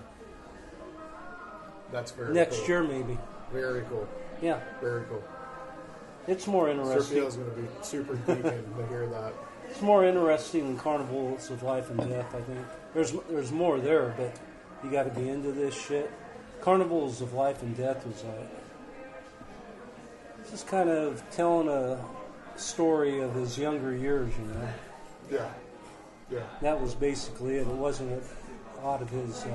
He's killing a bunch of guys. And he does a little cap gun. And This gets more into the weeds of a lot of Downward's theories, the King killed 33, and a lot of that stuff. But then also some of these biographical stuff, which is, it's kind of a head scratcher, like some of the. I thought I would run this by you about Downward as because something that we kind of noticed from reading the first book is that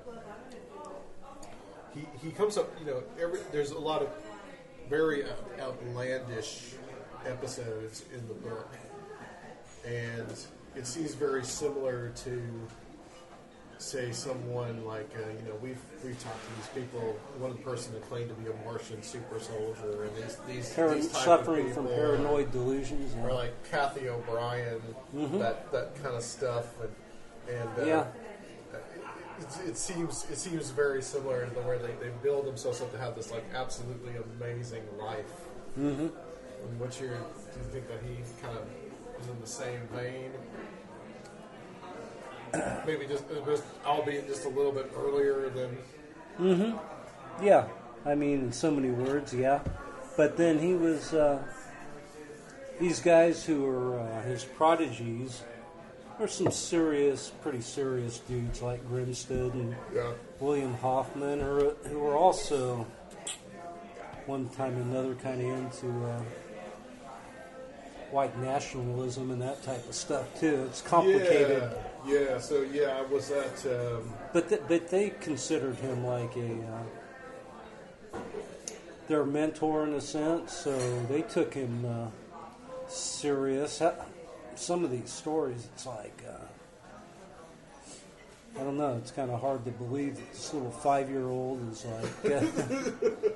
My favorite part was when he's being raised by coyotes in the desert. That was I don't even remember that my favorite part. I think they talked about in Carnivals of Life and Death where he'd have a squirt gun filled with ink. Uh-huh. And he'd shoot people who had real guns in the eyes.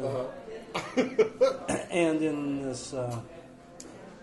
Part 2, if we want to call it that, he also breaks out the squirt gun now and then, so it's like something, if he was really doing that, he used in his later years. Right. Do you think you're going to call it Part 2, or do you think you're just going to maybe have a different title for it? Oh, there'll be a title, and I kind of know what it is, but not positive. That's fascinating. Yeah. That's fascinating. I think you're going to have to come to, got to get you out to Nashville, but I guess we'll have to go to Memphis, where Mr. Downer was from. Mm-hmm. Yeah, I was out there a few years ago, and I was going to, I know where his sister is buried. He lived with his sister towards the end of his life. Yeah. But I couldn't find any record, like find a grave of James Shelby Downer, because when I first got into this shit, it was like, did this guy even actually exist, Yeah, that's where we were kind of like on that too. But then I know Parfrey visited him, and now I'm sure Parfrey wasn't making that shit up, but I still wasn't sure that if like Parfrey and Grimstead and these guys kind of made up this character to tell this story. But then I talked to other people, and they shared correspondence, people who wrote to Downward like in the late 70s, and they were coming from this address where he was at. I mean, if he was, these guys were pretending to be him, then they were living at this address in Memphis, I guess it was. And then I found more information that, that was his sister that owned that place. I forget her name. It wasn't Downward, but... and I checked, find a grave, and found she was buried there in somewhere around Memphis.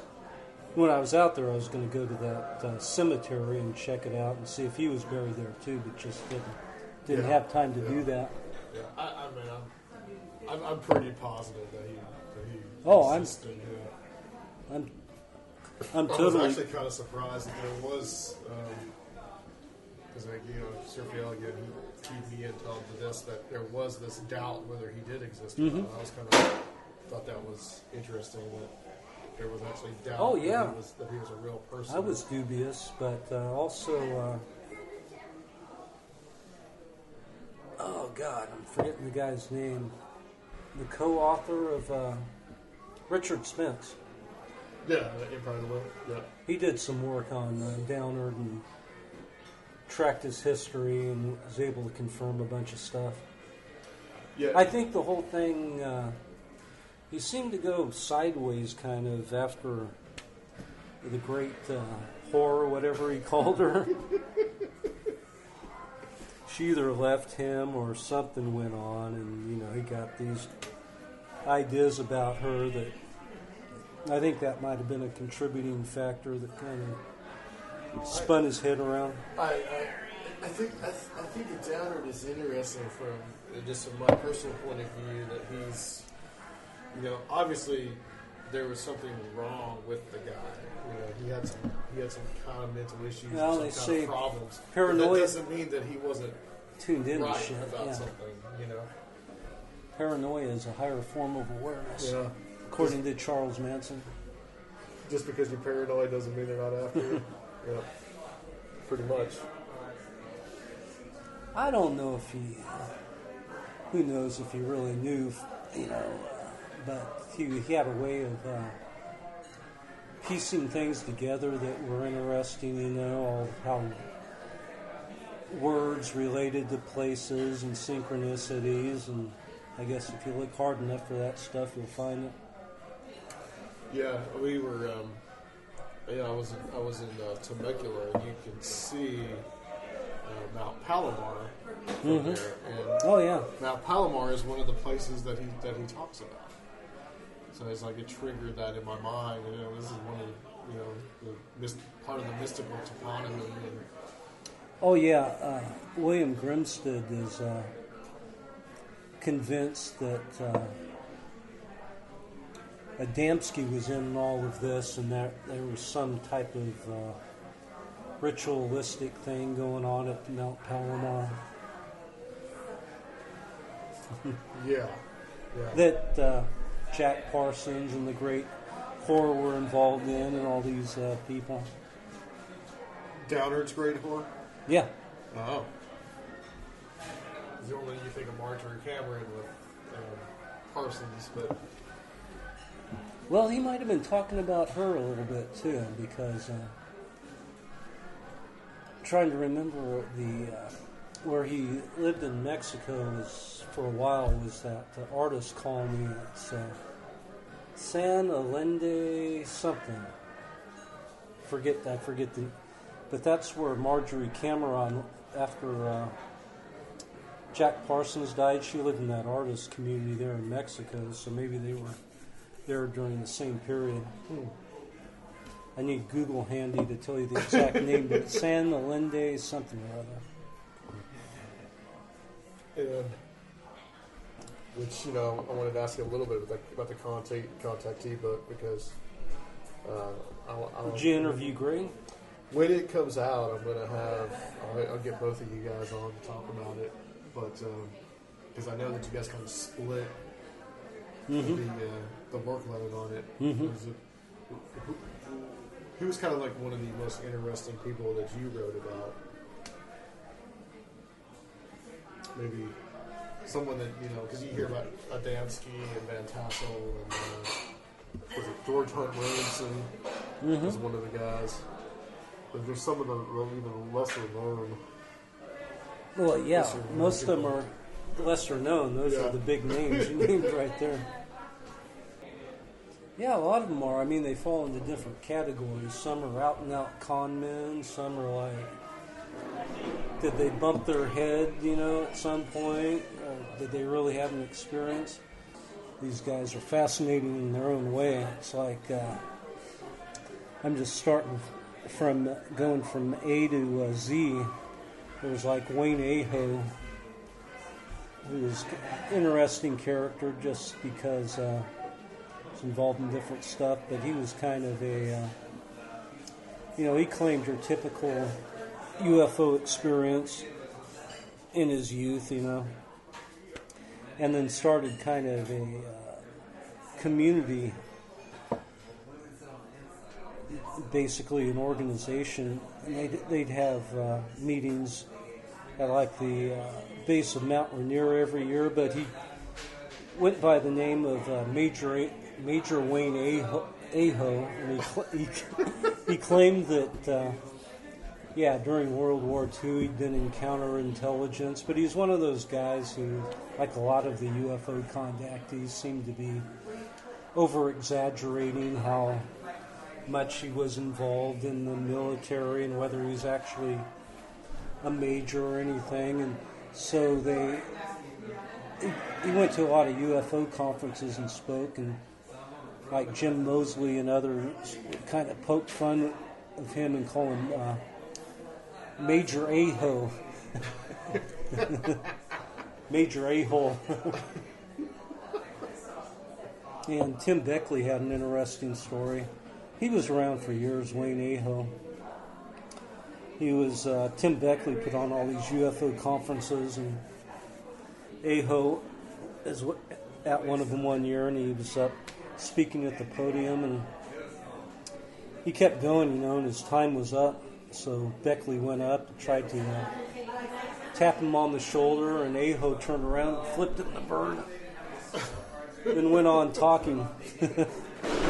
But he started this A-Ho, he's like a lot of these guys, he started this New Age Center, and I forget the name of it, there in Washington State.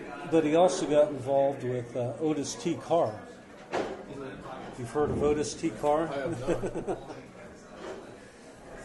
Otis T. Carr of the OTC X1, which was a Otis Carr said he had created through.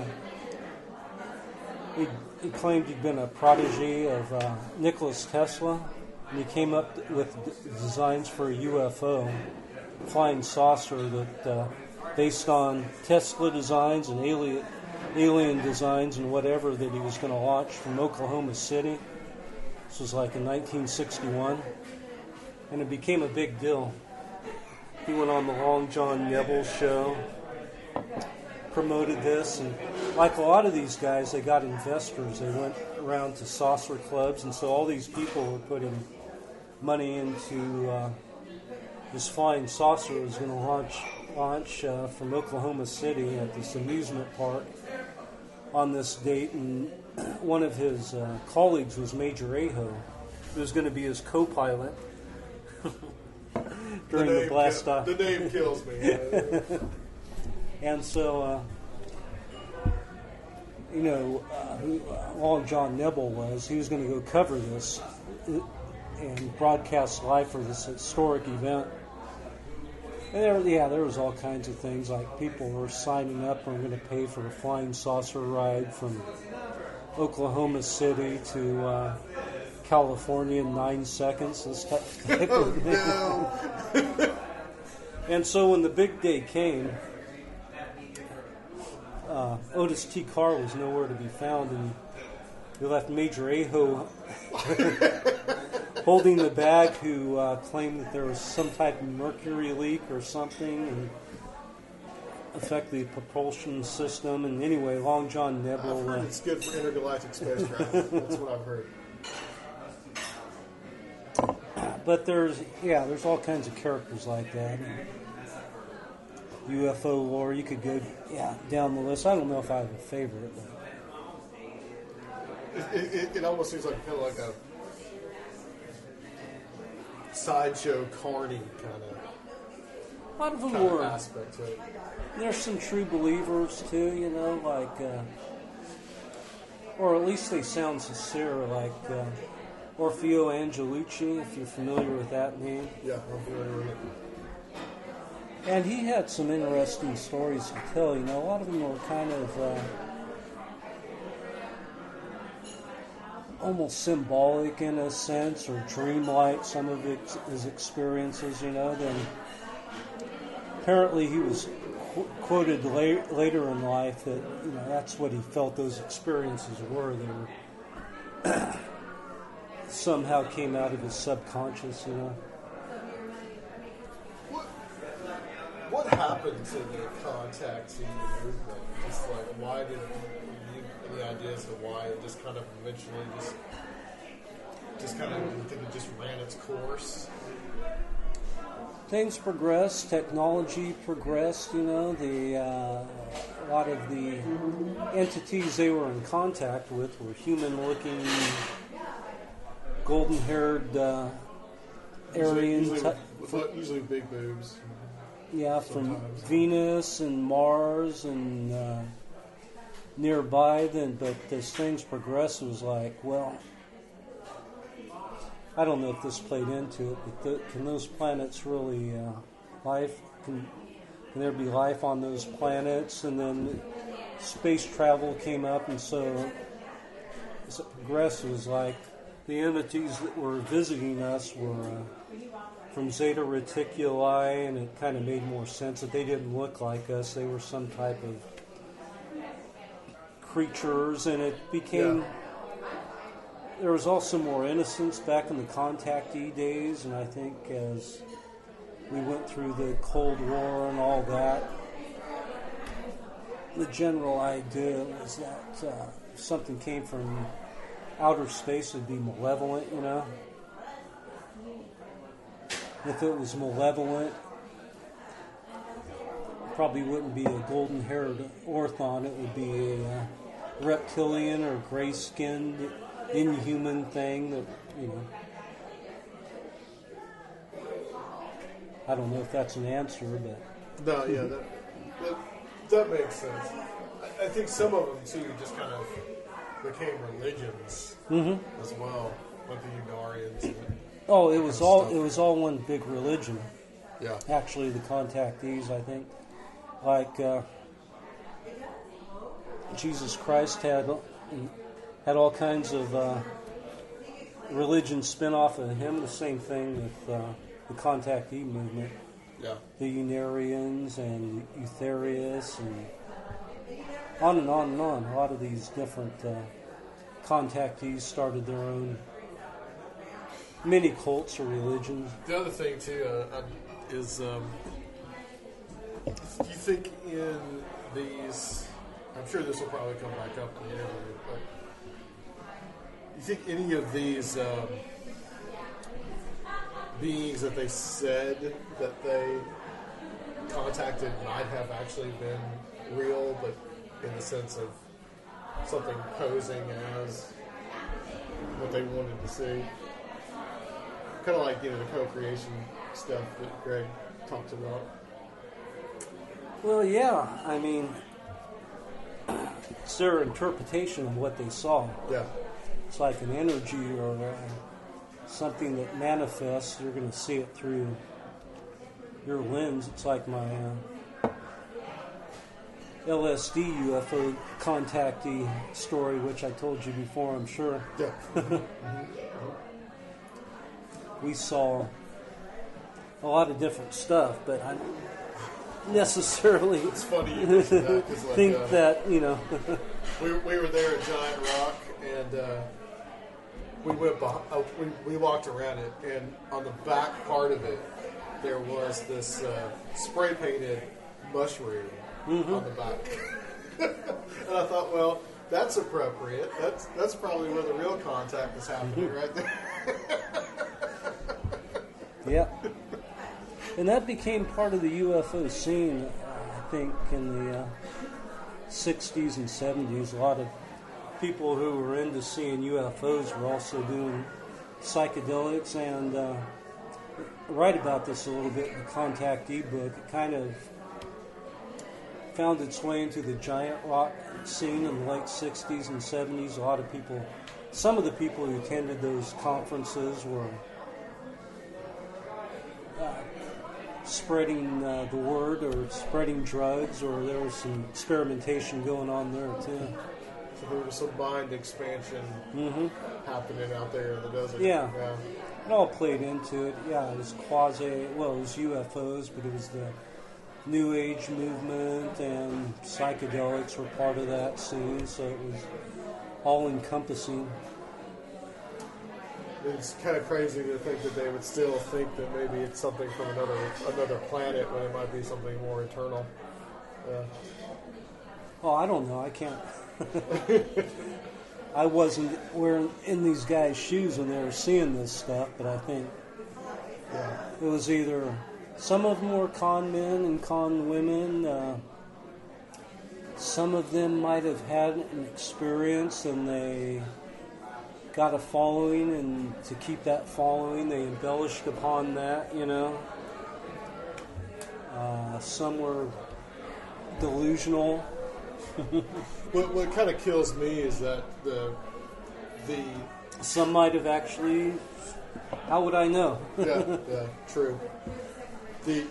What kills me is like kind of like the current like state of ufology, and that they really kind of disown the contactee movement. Like it's like, you know, it's an embarrassment almost. Mm-hmm. So you got guys like, you know, like on my show, you know, I asked David Jacobs about it, and he's like, well, they were full of crap, you know. Well, yeah, this kind of scoffs, but like you look at what he thinks, and you know, it's like, how is that really any different? Well, he's believes in the invasion of the body snatchers. So. Essentially, yeah. So it's like, you know, I don't really, from I'm kind of an outsider looking in, and it's like, how is it really any different? I don't know what to make of that guy, David Jacobs. I saw him speak in, maybe it was 10 years ago, or probably at least 10 years ago, at McMinnville. They have a UFO conference there every year, and it's actually put on by McMinimums. McMinimums? Who's they have a bunch of brew pubs and hotels around that in Oregon. Okay, yeah, okay. And so it's a big deal. The McMinnville UFO Festival, and David Jacobs was there. I didn't really know who he was. I'd heard his name, but his presentation was solely on UFO history and pop culture. There was none of this other stuff that he's been involved with over the years. And actually, his presentation was all right, but it was stuff I knew about UFOs and pop culture. Pretty innocuous, you know. It's interesting, all the stuff that's happened to him since then. It's like, because his background is basically, I think, is a university historian. Yeah. I think he's retired now, but yeah, he's a. He wasn't a clinical psychologist or anything. Right. Yeah. And that's pretty much key. Well, I think for all the guys like Bud Hopkins and all of them, none of them were like psychotic. He had no license to do that. Yeah. But see, that whole thing, it varies from state to state. The licensing, it's not really psychotherapy in as far as people who go to school to become a psychologist. It's really not accepted as part of the curriculum as science-based to be used in their practices. In some states like California, you can get a psychotherapist license and use that as part of your work, but it's generally not accepted everywhere as having a scientific basis behind it, basically because of the history, like hypnotic regression, and there's the whole. It was one of the early ones. They hypnotized that lady who, I forget the name of it. She said she regressed back into 150 years ago in Ireland or something, That was like the classic case. The past life regression stuff. Right. Yeah. But like so it's not accepted by the scientific community. Yeah. Of course, people into the whole scene, basically say, well, that they're using out of the box thinking to approach this phenomena that can't be approached scientifically. But there's arguments on both sides of the thing. Yeah. That's why Jacobs and who's the other guy? He was at the university. He was one of the main. Talk about John Mack. John Mack. That's why he caught flack at whatever university he was at, because he kind of encountered the same problem with authority. He wasn't sure if he was a psychologist or either. He was, actually. Okay. Yeah, he was. He was. I believe he was a psychologist. Yeah. He definitely was a tenured college professor. The thing about Mack that's interesting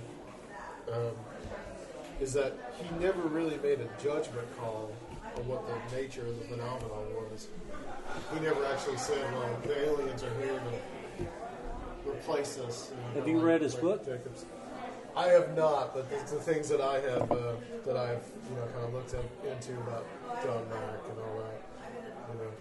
I don't know if that's true or not, but I definitely got the impression he was kind of pushing that or was heading in that direction. Yeah, he may have been trying to be cautious, possibly, I mean, they all say that too, like Bud Hopkins, he'll also say that he had no preconceived notions, but I find that hard to believe. Yeah, that's kind of the problem, is when people come at it with some kind of preconception as to what it is. For sure. So sounds like you got a few projects. You got this editing this Downward book. You got the book coming out with Greg Bishop. You got the other UFO book. You got a title for that one yet? Or thought about it? Originally, it was going to be, it was an article called Deconstructing Dulce.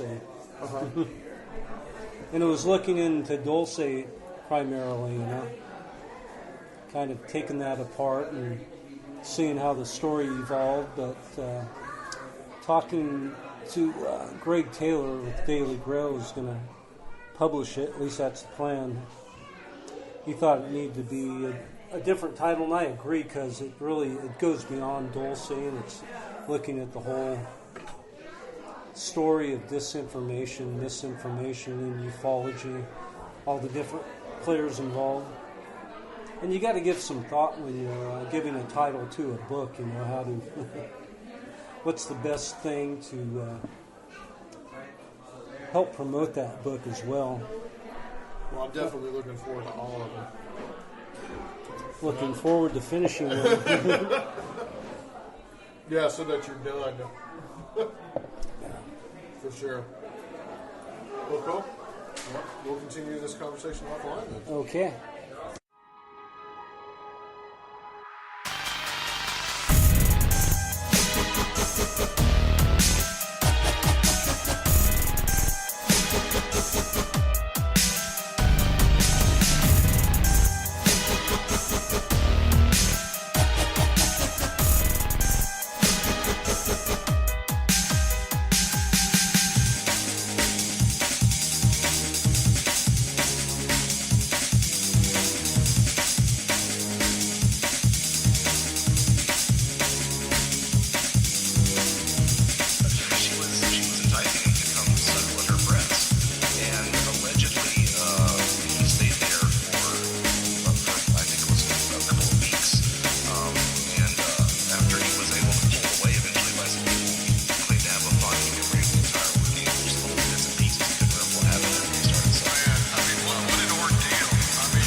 San Bernardino Inland Park Mall. Inland Center Mall. Inland Center Mall with Walter Bosley.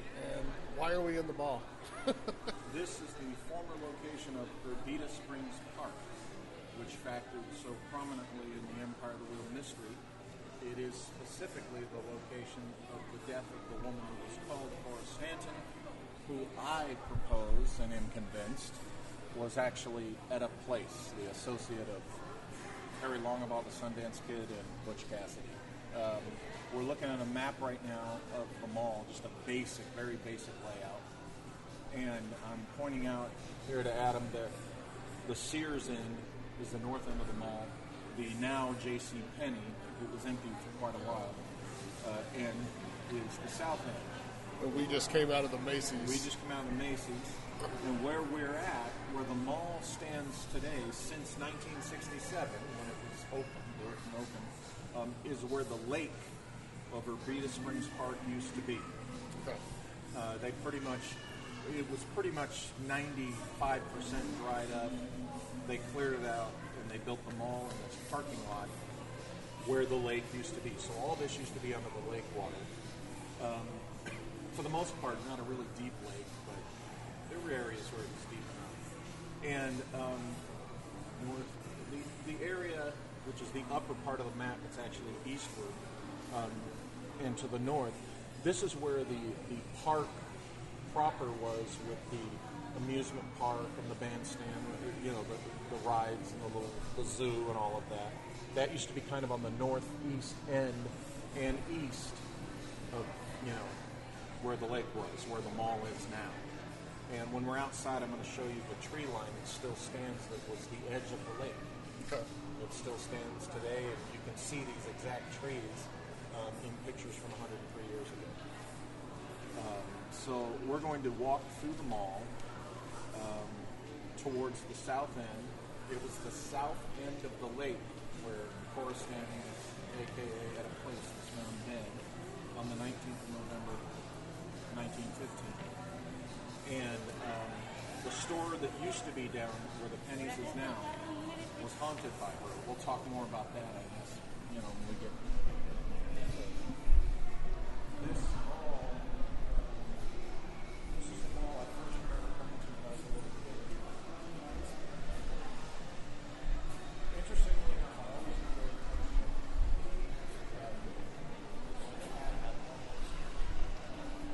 almost the same kind of nostalgia feel as I get from Disneyland. Interestingly enough, when you consider Right. to that system, it has changed over the years. What's interesting is this mall sits connected to that energy grid system, and it has been here in business as such, as the Inland Center Mall. It's never changed name since 1967, which I propose has to do with the energy that's connected to the grid it's connected to. I think that's why I just related it to the nostalgia I have for Disneyland, because it's connected to that energy. That's literally the same energy. And we're pretty much on the 33rd degree parallel right now. Yeah. So there's kind of that 50-year thing going on, right? Because you got 1915, 1967 isn't exactly perfect, Right. but you do talk about that 50 to 100-year cycle. Yeah, the bigger thing that happened in that cycle in this area was that the Zodiac Killer emerged at roughly the 50-year point, because his early victim, That's right. Sherry Jo Bates, was in Riverside, and that more so corresponded. That's the one we know about that's close to the 50-year mark. There might have been other victims, because he did tell the police that there were 37 more bodies down here they hadn't found. And 37 more bodies in San Bernardino specifically? In Southern California. Okay. Southern Okay. California. And he might have killed somebody in 1965 at the 50-year mark that just wasn't found, or hasn't been found yet. They knew about Sherry Jo Bates because her slaughtered remains were found on the campus of the Riverside City much Riverside and San Bernardino are almost the same thing, like kind of. Yes and no. They were kind of both the sister cities of the original Inland Empire, but Riverside really started to thrive while San Bernardino began to decline. Okay. From the perspective of somebody who's, more urban or cosmopolitan minded, Riverside is the superior city nowadays. And San Bernardino is just kind of just what you're saying. It's very much a dumpy place. Okay, so I'm going to take you into the store and show you the spots that it was reported the haunting activities happened in the 80s and 90s. So what was as you said, this used to be empty, so what was this? It was, at the time, I believe it was the May Company, a store called the May Company that used to be a big chain in Southern California. And then it became, what was in the 80s, a store called Gottschalk's. I think there's still a few of those around. And it was during the Gottschalk's period, I believe, that these haunting stories in particular that I learned about were happening. Okay. So now it's a J.C. Penney, and I don't know how long this one's been open. So we'll see. Honestly, I'm surprised they opened at Penney's because, Penney's has been on some financial hard times, and I think was closing some locations down. But this looks to be a pretty nicely appointed Penney's as we walk past the Sephora outlet.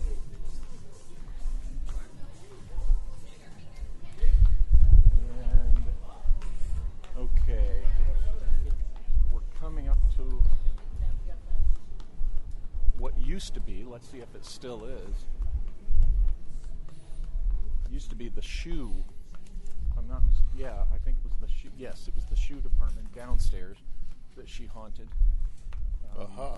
And the housewares like china and things like that upstairs, right above, that she haunted. Now, have you spoken to anybody that since the Penney's has been opened? No. Has anybody reported anything? No. In fact, this is my first time at the mall since this Penney's has been opened. Okay. And this used to be the ladies' shoes section. It's now jeans. And the employees would just be too scared to go in the back room sometimes. They would come and they'd find the ladies' shoes rearranged after closing. The person that would close things would be arranged all accordingly. And then the person who would open in the morning would come back and the ladies' shoes would be all messed up. So they started, the person who would close would come in the morning and say, hey, that is not how that was left. And I got like 2 or 3 other witnesses. And so, it was definitely, very strange goings on. Upstairs above this was the housewares. And if you want, we can go up there and I can tell you what happened there with the ghosts. Yeah, sure. And then we'll come back down here and walk out to I'll show you the spot. No, so you actually knew about the hauntings and stuff before you started doing work on Empire of the Wheel. Yes.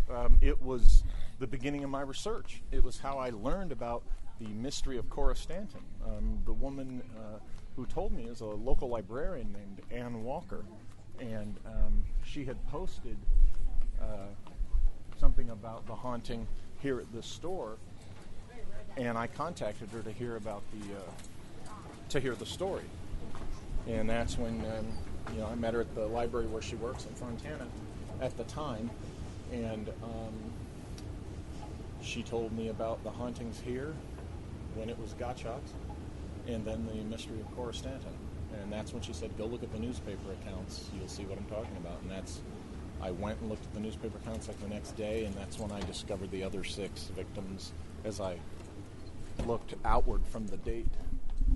Now see, I noticed it looks like they have a pedestrian bridge now. So this used to be,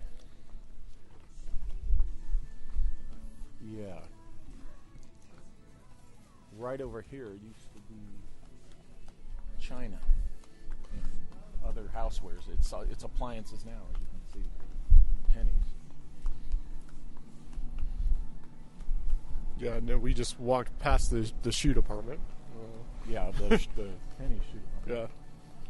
And it was here that when it was Gotchuk's, it was china and crystal and things like that. And they would lock up the store at night with everything in order. They'd come back in the next morning, and there'd be entire displays of the plates, the cups, and saucers on the floor but set up.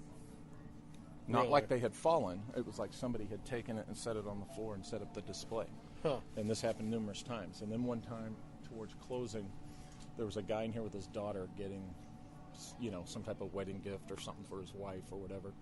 And his daughter was acting strange, kind of looking down this one aisle there. And he says, "Sweetie, what's going on? What's wrong?" She goes, "I'm looking at the lady." And he looks down there, he sees no one. Huh. And the little girl says, "Well, what lady?" And she goes, "The lady in the old-timey clothes." And that happened right here in this section. Where the washers and dryers and microwaves are. Oh, now. yeah, where that stuff is now. When it was the old store, it was the fine china. So Cora, who I call Ed, seemed to have a taste for fine dining ware and stuff. And, we say they describe Cora as a refined lady by the condition of her hands and everything, her physical general state. And it's suspected that Etta came from an upper class background. So here we have this ghost, old-timey clothes, a woman at the end of the mall where it used to be the lake, where a woman was found floating dead 50 years before. Here we have her messing around with fine china and stuff. There's a theme there. There's a little synchronicity there. And then the shoes, women's shoes, she was messing with. So she was trying to get somebody's attention, I think, clearly. Let's go out on the pedestrian bridge. We'll go downstairs and show the spot, but I'd like to see the view up here. Because I think this is fairly new. Well, no, actually it's not. Because I recall the overhang.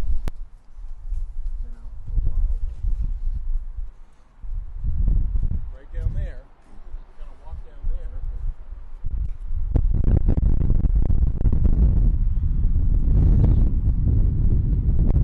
It's actually down there.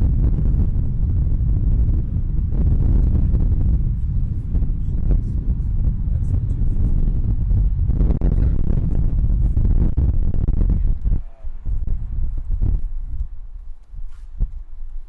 There we have it.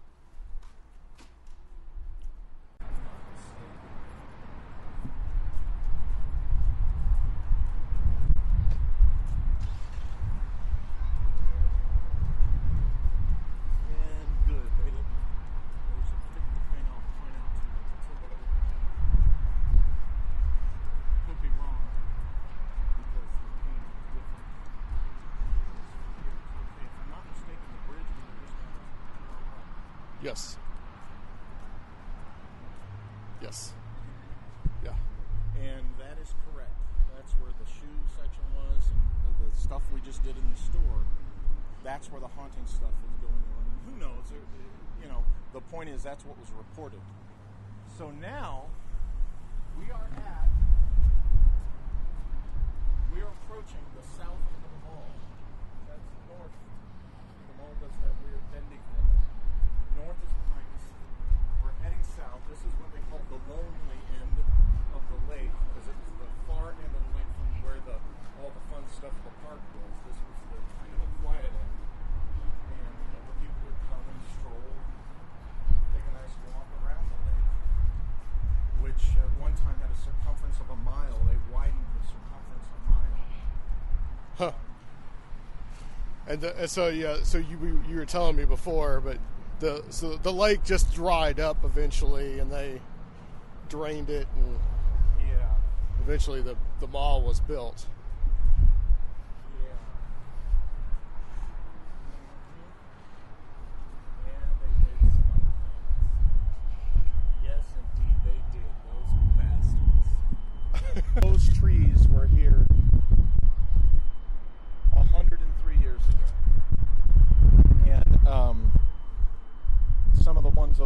too. So this was all lake. For all we know, here's what's interesting. For all we know, and this is how weird this stuff gets, Adam. This stairwell we're looking at could have been installed down, coincidentally, 50 years later, leading to the spot where her body was found. Weird shit like that happens all the time. Okay? These guys who put this stairwell in, you know, when the mall was built, they had no idea, not likely, that a woman's body was found there, but it's very possible, the way this shit is weird in this Empire of the Wheel investigation, the kind of thing I don't put in the books, that could very well have been the spot where her body was found. And what do we have here? We have a stairwell leading down to where the water would have been on the lake. Now, I'm curious, because you can still see, as you pointed out, you can still see the embankment. Yeah, now they pulled a tree out that used to stand.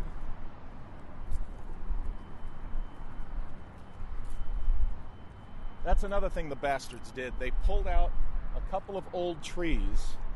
I was standing right here counting the rings in the stump of an old tree to see if the tree had merely been there in 1915, when the security guy came flying across this lot, come up here and demanded that I leave the premises, that his boss said I need to leave the premises immediately. This was about 6 or 7 years ago. Okay. That's it. Yeah, I'm counting rings on a tree. Well, he says you got to go. You got to leave the property now. Isn't that interesting? Huh. You know, okay, I'll go.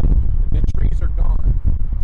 So I would say that, you know, for whatever reason, there goes another piece of any kind of connection. Now, I think I've done this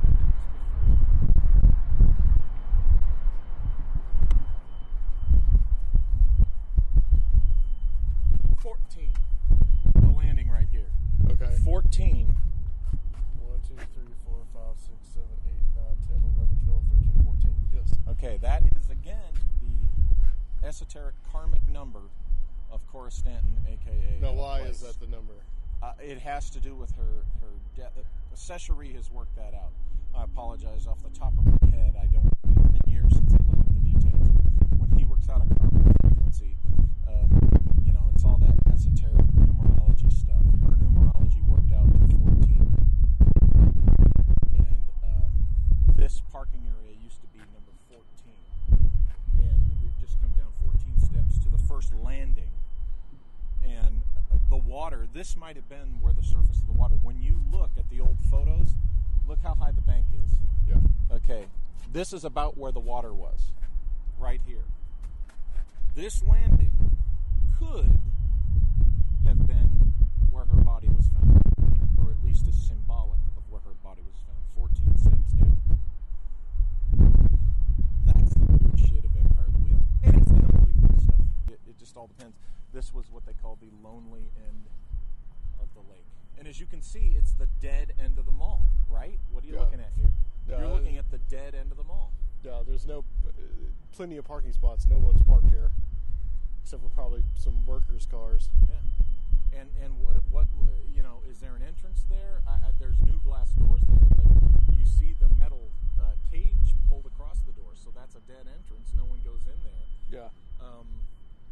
This is literally the dead end of the mall, and this was the end of the lake where Cora, a.k.a. Etta, was found. And they've renumbered it. So now here's what's interesting. Just because they've renumbered it doesn't mean there's not synchronicity. See that number over there? 17, yeah. That is a number that Sesheri worked out for my father, okay, who died 10 years ago, last week, just a few days ago. It's his 10th anniversary of his death. How many steps did we just come down? 10. Yep. We just came down 10. What did I just say? It's the 10th anniversary of my dad's death a few days ago. Isn't that interesting? And when we're standing 10 steps down today, 10 years after my dad was killed, we see his karmic number 17 on the new parking area numbering. Okay. By the way, you transpose that, he was 71 years old when he died. Oh. So 7117 is all mixed in with By the my way, I father's. was born on August 17th. So, you know, all the synchronicity. Now, that's my dad's esoteric number there. Over here, number 18, well, that's a multiple of 9. Right. And 9 is huge in my life. And what's interesting is my dad was born in 1936. That's a multiple of 9. 27 years later, 27, another multiple of 9. In 1963, another multiple of 9, I was born. 27 years later, another multiple of 9. In 1990, yet another multiple of 9, my son was born. There's all those 9s. So there's my dad's That number pop 17. up in your life, yeah. And then right next to it is 18. And you can probably But you were telling me that they actually switched the numbers around. It looks like 14 used to be here. 14 used to be, right out there. I'll have to pull the photo out and show you. What it looks like they've done is, it looks like they've divided it out into more sections. So naturally, they've had to renumber them. Where there might have been 15 sections before, and now the one up here, the last one up here, is 20. Looks like they just redivided it to where they have 5 more numbered sections. Physically, there's nothing new here parking-wise other than the structures that weren't here when the mall was originally built. So it's interesting. They renumbered it. Used to be Cora Stanton's number on the end of the lake where she died, and now it's 1718, a number significant to my dead father, and 18, a number significant to me and him. And sure enough, they're going to be doing something else. I thought maybe security once again was coming to say something. So, Hey, you guys get out of this abandoned part of the mall. You're not supposed to be here. yeah, what are you doing here? Right. So, like leaving the underworld, we just ascended 10 steps from my father's death, and now we're going to ascend the 14 steps from Cora's death. Yes. Back into the land of the living. Okay, we're at the gravesite, and you found her because of a bird. I knew she was in the cemetery. The first day I came over here, I looked at the map. I had no idea exactly where she was buried. And because of what I was getting to in the car when I was telling you how I first came in contact with Hecate, it started with crow visitations. And so by the time I'm seeing this crow in the cemetery, they had been visiting me for a couple of months by then. But yeah, it was a crow that led me from the gate of the cemetery. I had learned by then just follow these crows. So I followed this one big crow, and he led me here. This was her gravesite. That's what happened. That's what happened. Wow. Believe it or not. Wow. That's not it. I had no idea. The final victim, E.P. Braid, was buried at her feet. Now, as you can see, we've got some dirt piled up here where he's been trying to crawl out of the grave. Or gopher hole or whatever. This is E. Percival Braid, who was the 7th victim in the Empire of the Wheel mystery, who allegedly shot himself. I question that. Naturally. Notice the year he was born. 1871. We were just talking about the numbers 18 and 71, 71 being my dad's number. And that's the, 1871 is the birthday to Percy Braid, of course, 1915 being the year he died. But I am convinced, I'm not just, I don't like to simply say I believe. It's more than I believe. I'm convinced that at a place is lying right there in the ground where you see that headstone Cora Stanton. Wow. American history, Western history is lying right there. 6 feet below our feet. That's amazing. She was not a saloon girl. She was nobody's wife or girlfriend. She was a secular nun for an order associated with the Episcopal Church. That's why Walter Franklin Prince gives a much publicized suicide a very public official funeral. Let me tell you, no church did that in 1915, not even the Episcopal Church. They're pretty known for being pretty liberal now in many ways. But in 1915, St. John's Episcopal of San Bernardino, there's no way they or any other church in this town would have given someone who was allegedly a suicide, because they told us someone was, an officiated funeral.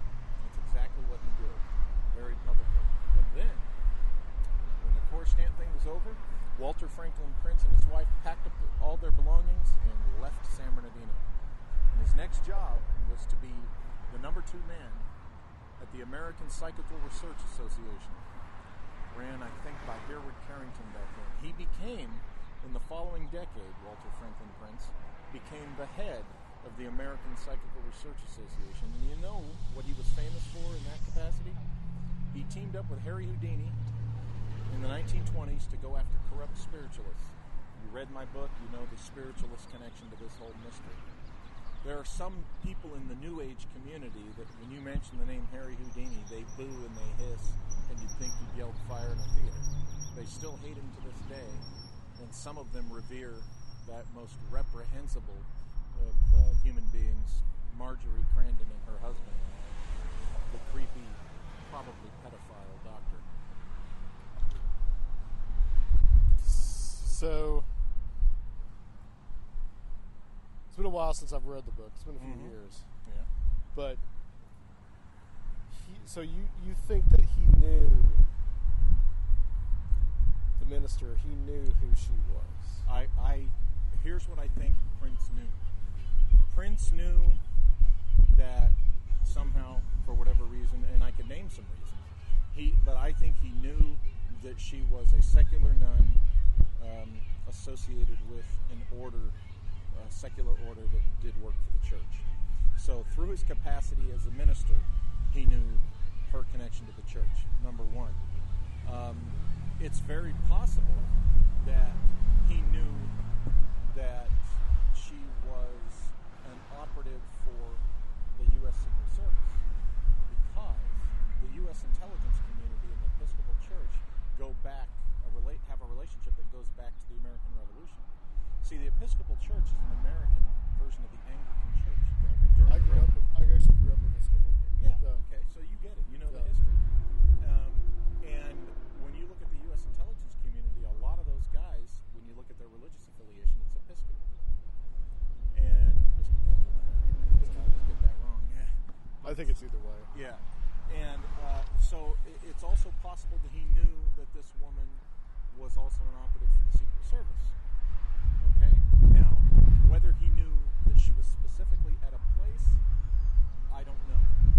But I am sure that the reason he gave her a public funeral is because he knew she was not a suicide. So there must have been something that marked her as a secular nun, or something that she wore that he recognized? No, he might have been made aware, due to the association between that church and the U.S. intelligence community, he might have been aware that an operative would be working in town and just been told, hey, it's a female operative. By the way, she's a nun for the such and such group. Oh, okay, great, thank you. And then, he whatever degree of information he knew, I say he gave this woman the funeral because he knew damn well she was not a suicide. And what he would have known, how he would have known that, these are the logical conclusions. That he, was aware somehow that she was affiliated with intelligence operations. Because remember, this was in the middle of World War I. There was a lot of East Indian espionage activity going on in California, a lot of British intelligence, a lot of German intelligence going on, and this was the major railroad hub in this part of the country, in the southwestern coastal, in Southern California. It was the biggest railroad hub. That meant industrial as well as passenger, everything. Okay, so a big railroad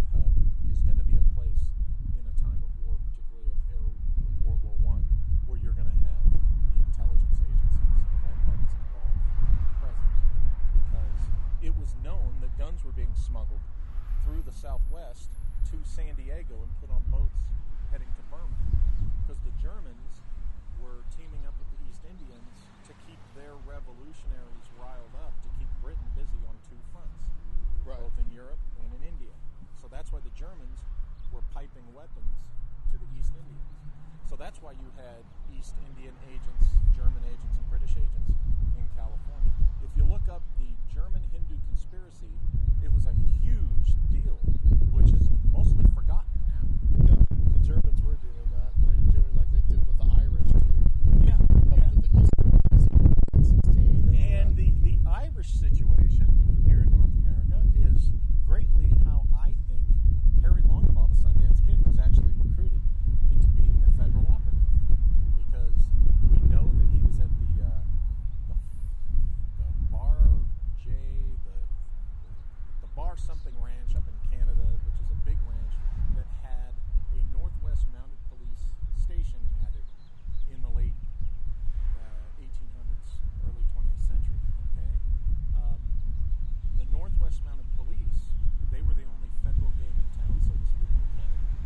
So any national security issues they were dealing with, and the Irish situation was considered national security at that time. And there was this Irish activity in that part of Canada. So I go into it in my books, and elsewhere, about how the I think Mexican Revolution Longbaugh was recruited because of that. But the Mexican Revolution was going on at the same time. Mexican Revolution was going on, and that's why the southernmost rail routes, they would not allow passenger trains to go on those near the border because of the Mexican Revolution and the incursions coming across the border. So all passenger traffic between Southern California and the East Coast had to come through San Bernardino. I verified that, as I say in the book. And that's how I proved that Aleister Crowley had to go through San Bernardino during this period. So it's a lot of that stuff. That's when you understand what was going on, you understand why the Secret Service, there's multiple reasons, but you understand why the Secret Service would have sent an operative here, because we weren't in the war yet. There was no FBI until 1928, something like that, 25 or something.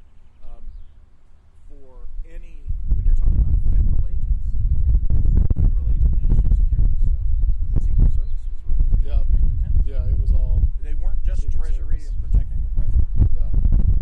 So, But you speculate that about Ambrose Bierce.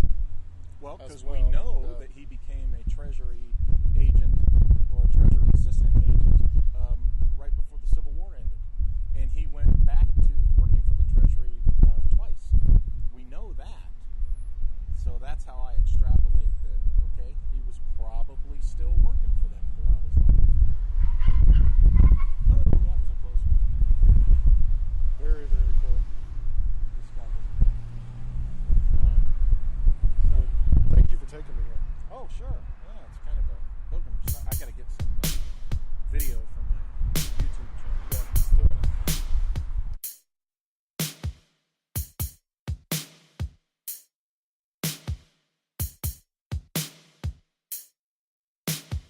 There was a time when